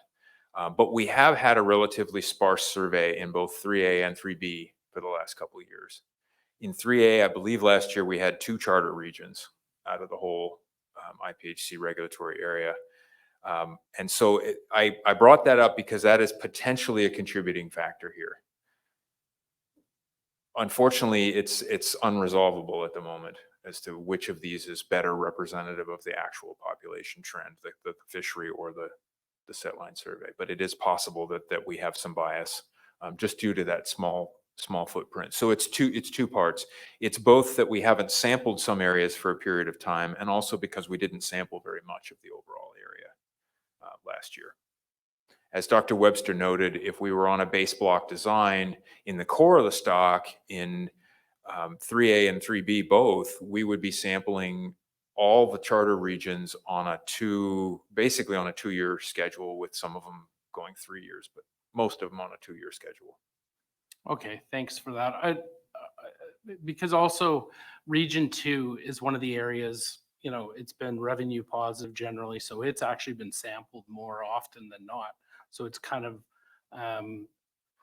maybe not this year in Canada, we only had one of 4 stations sampled, but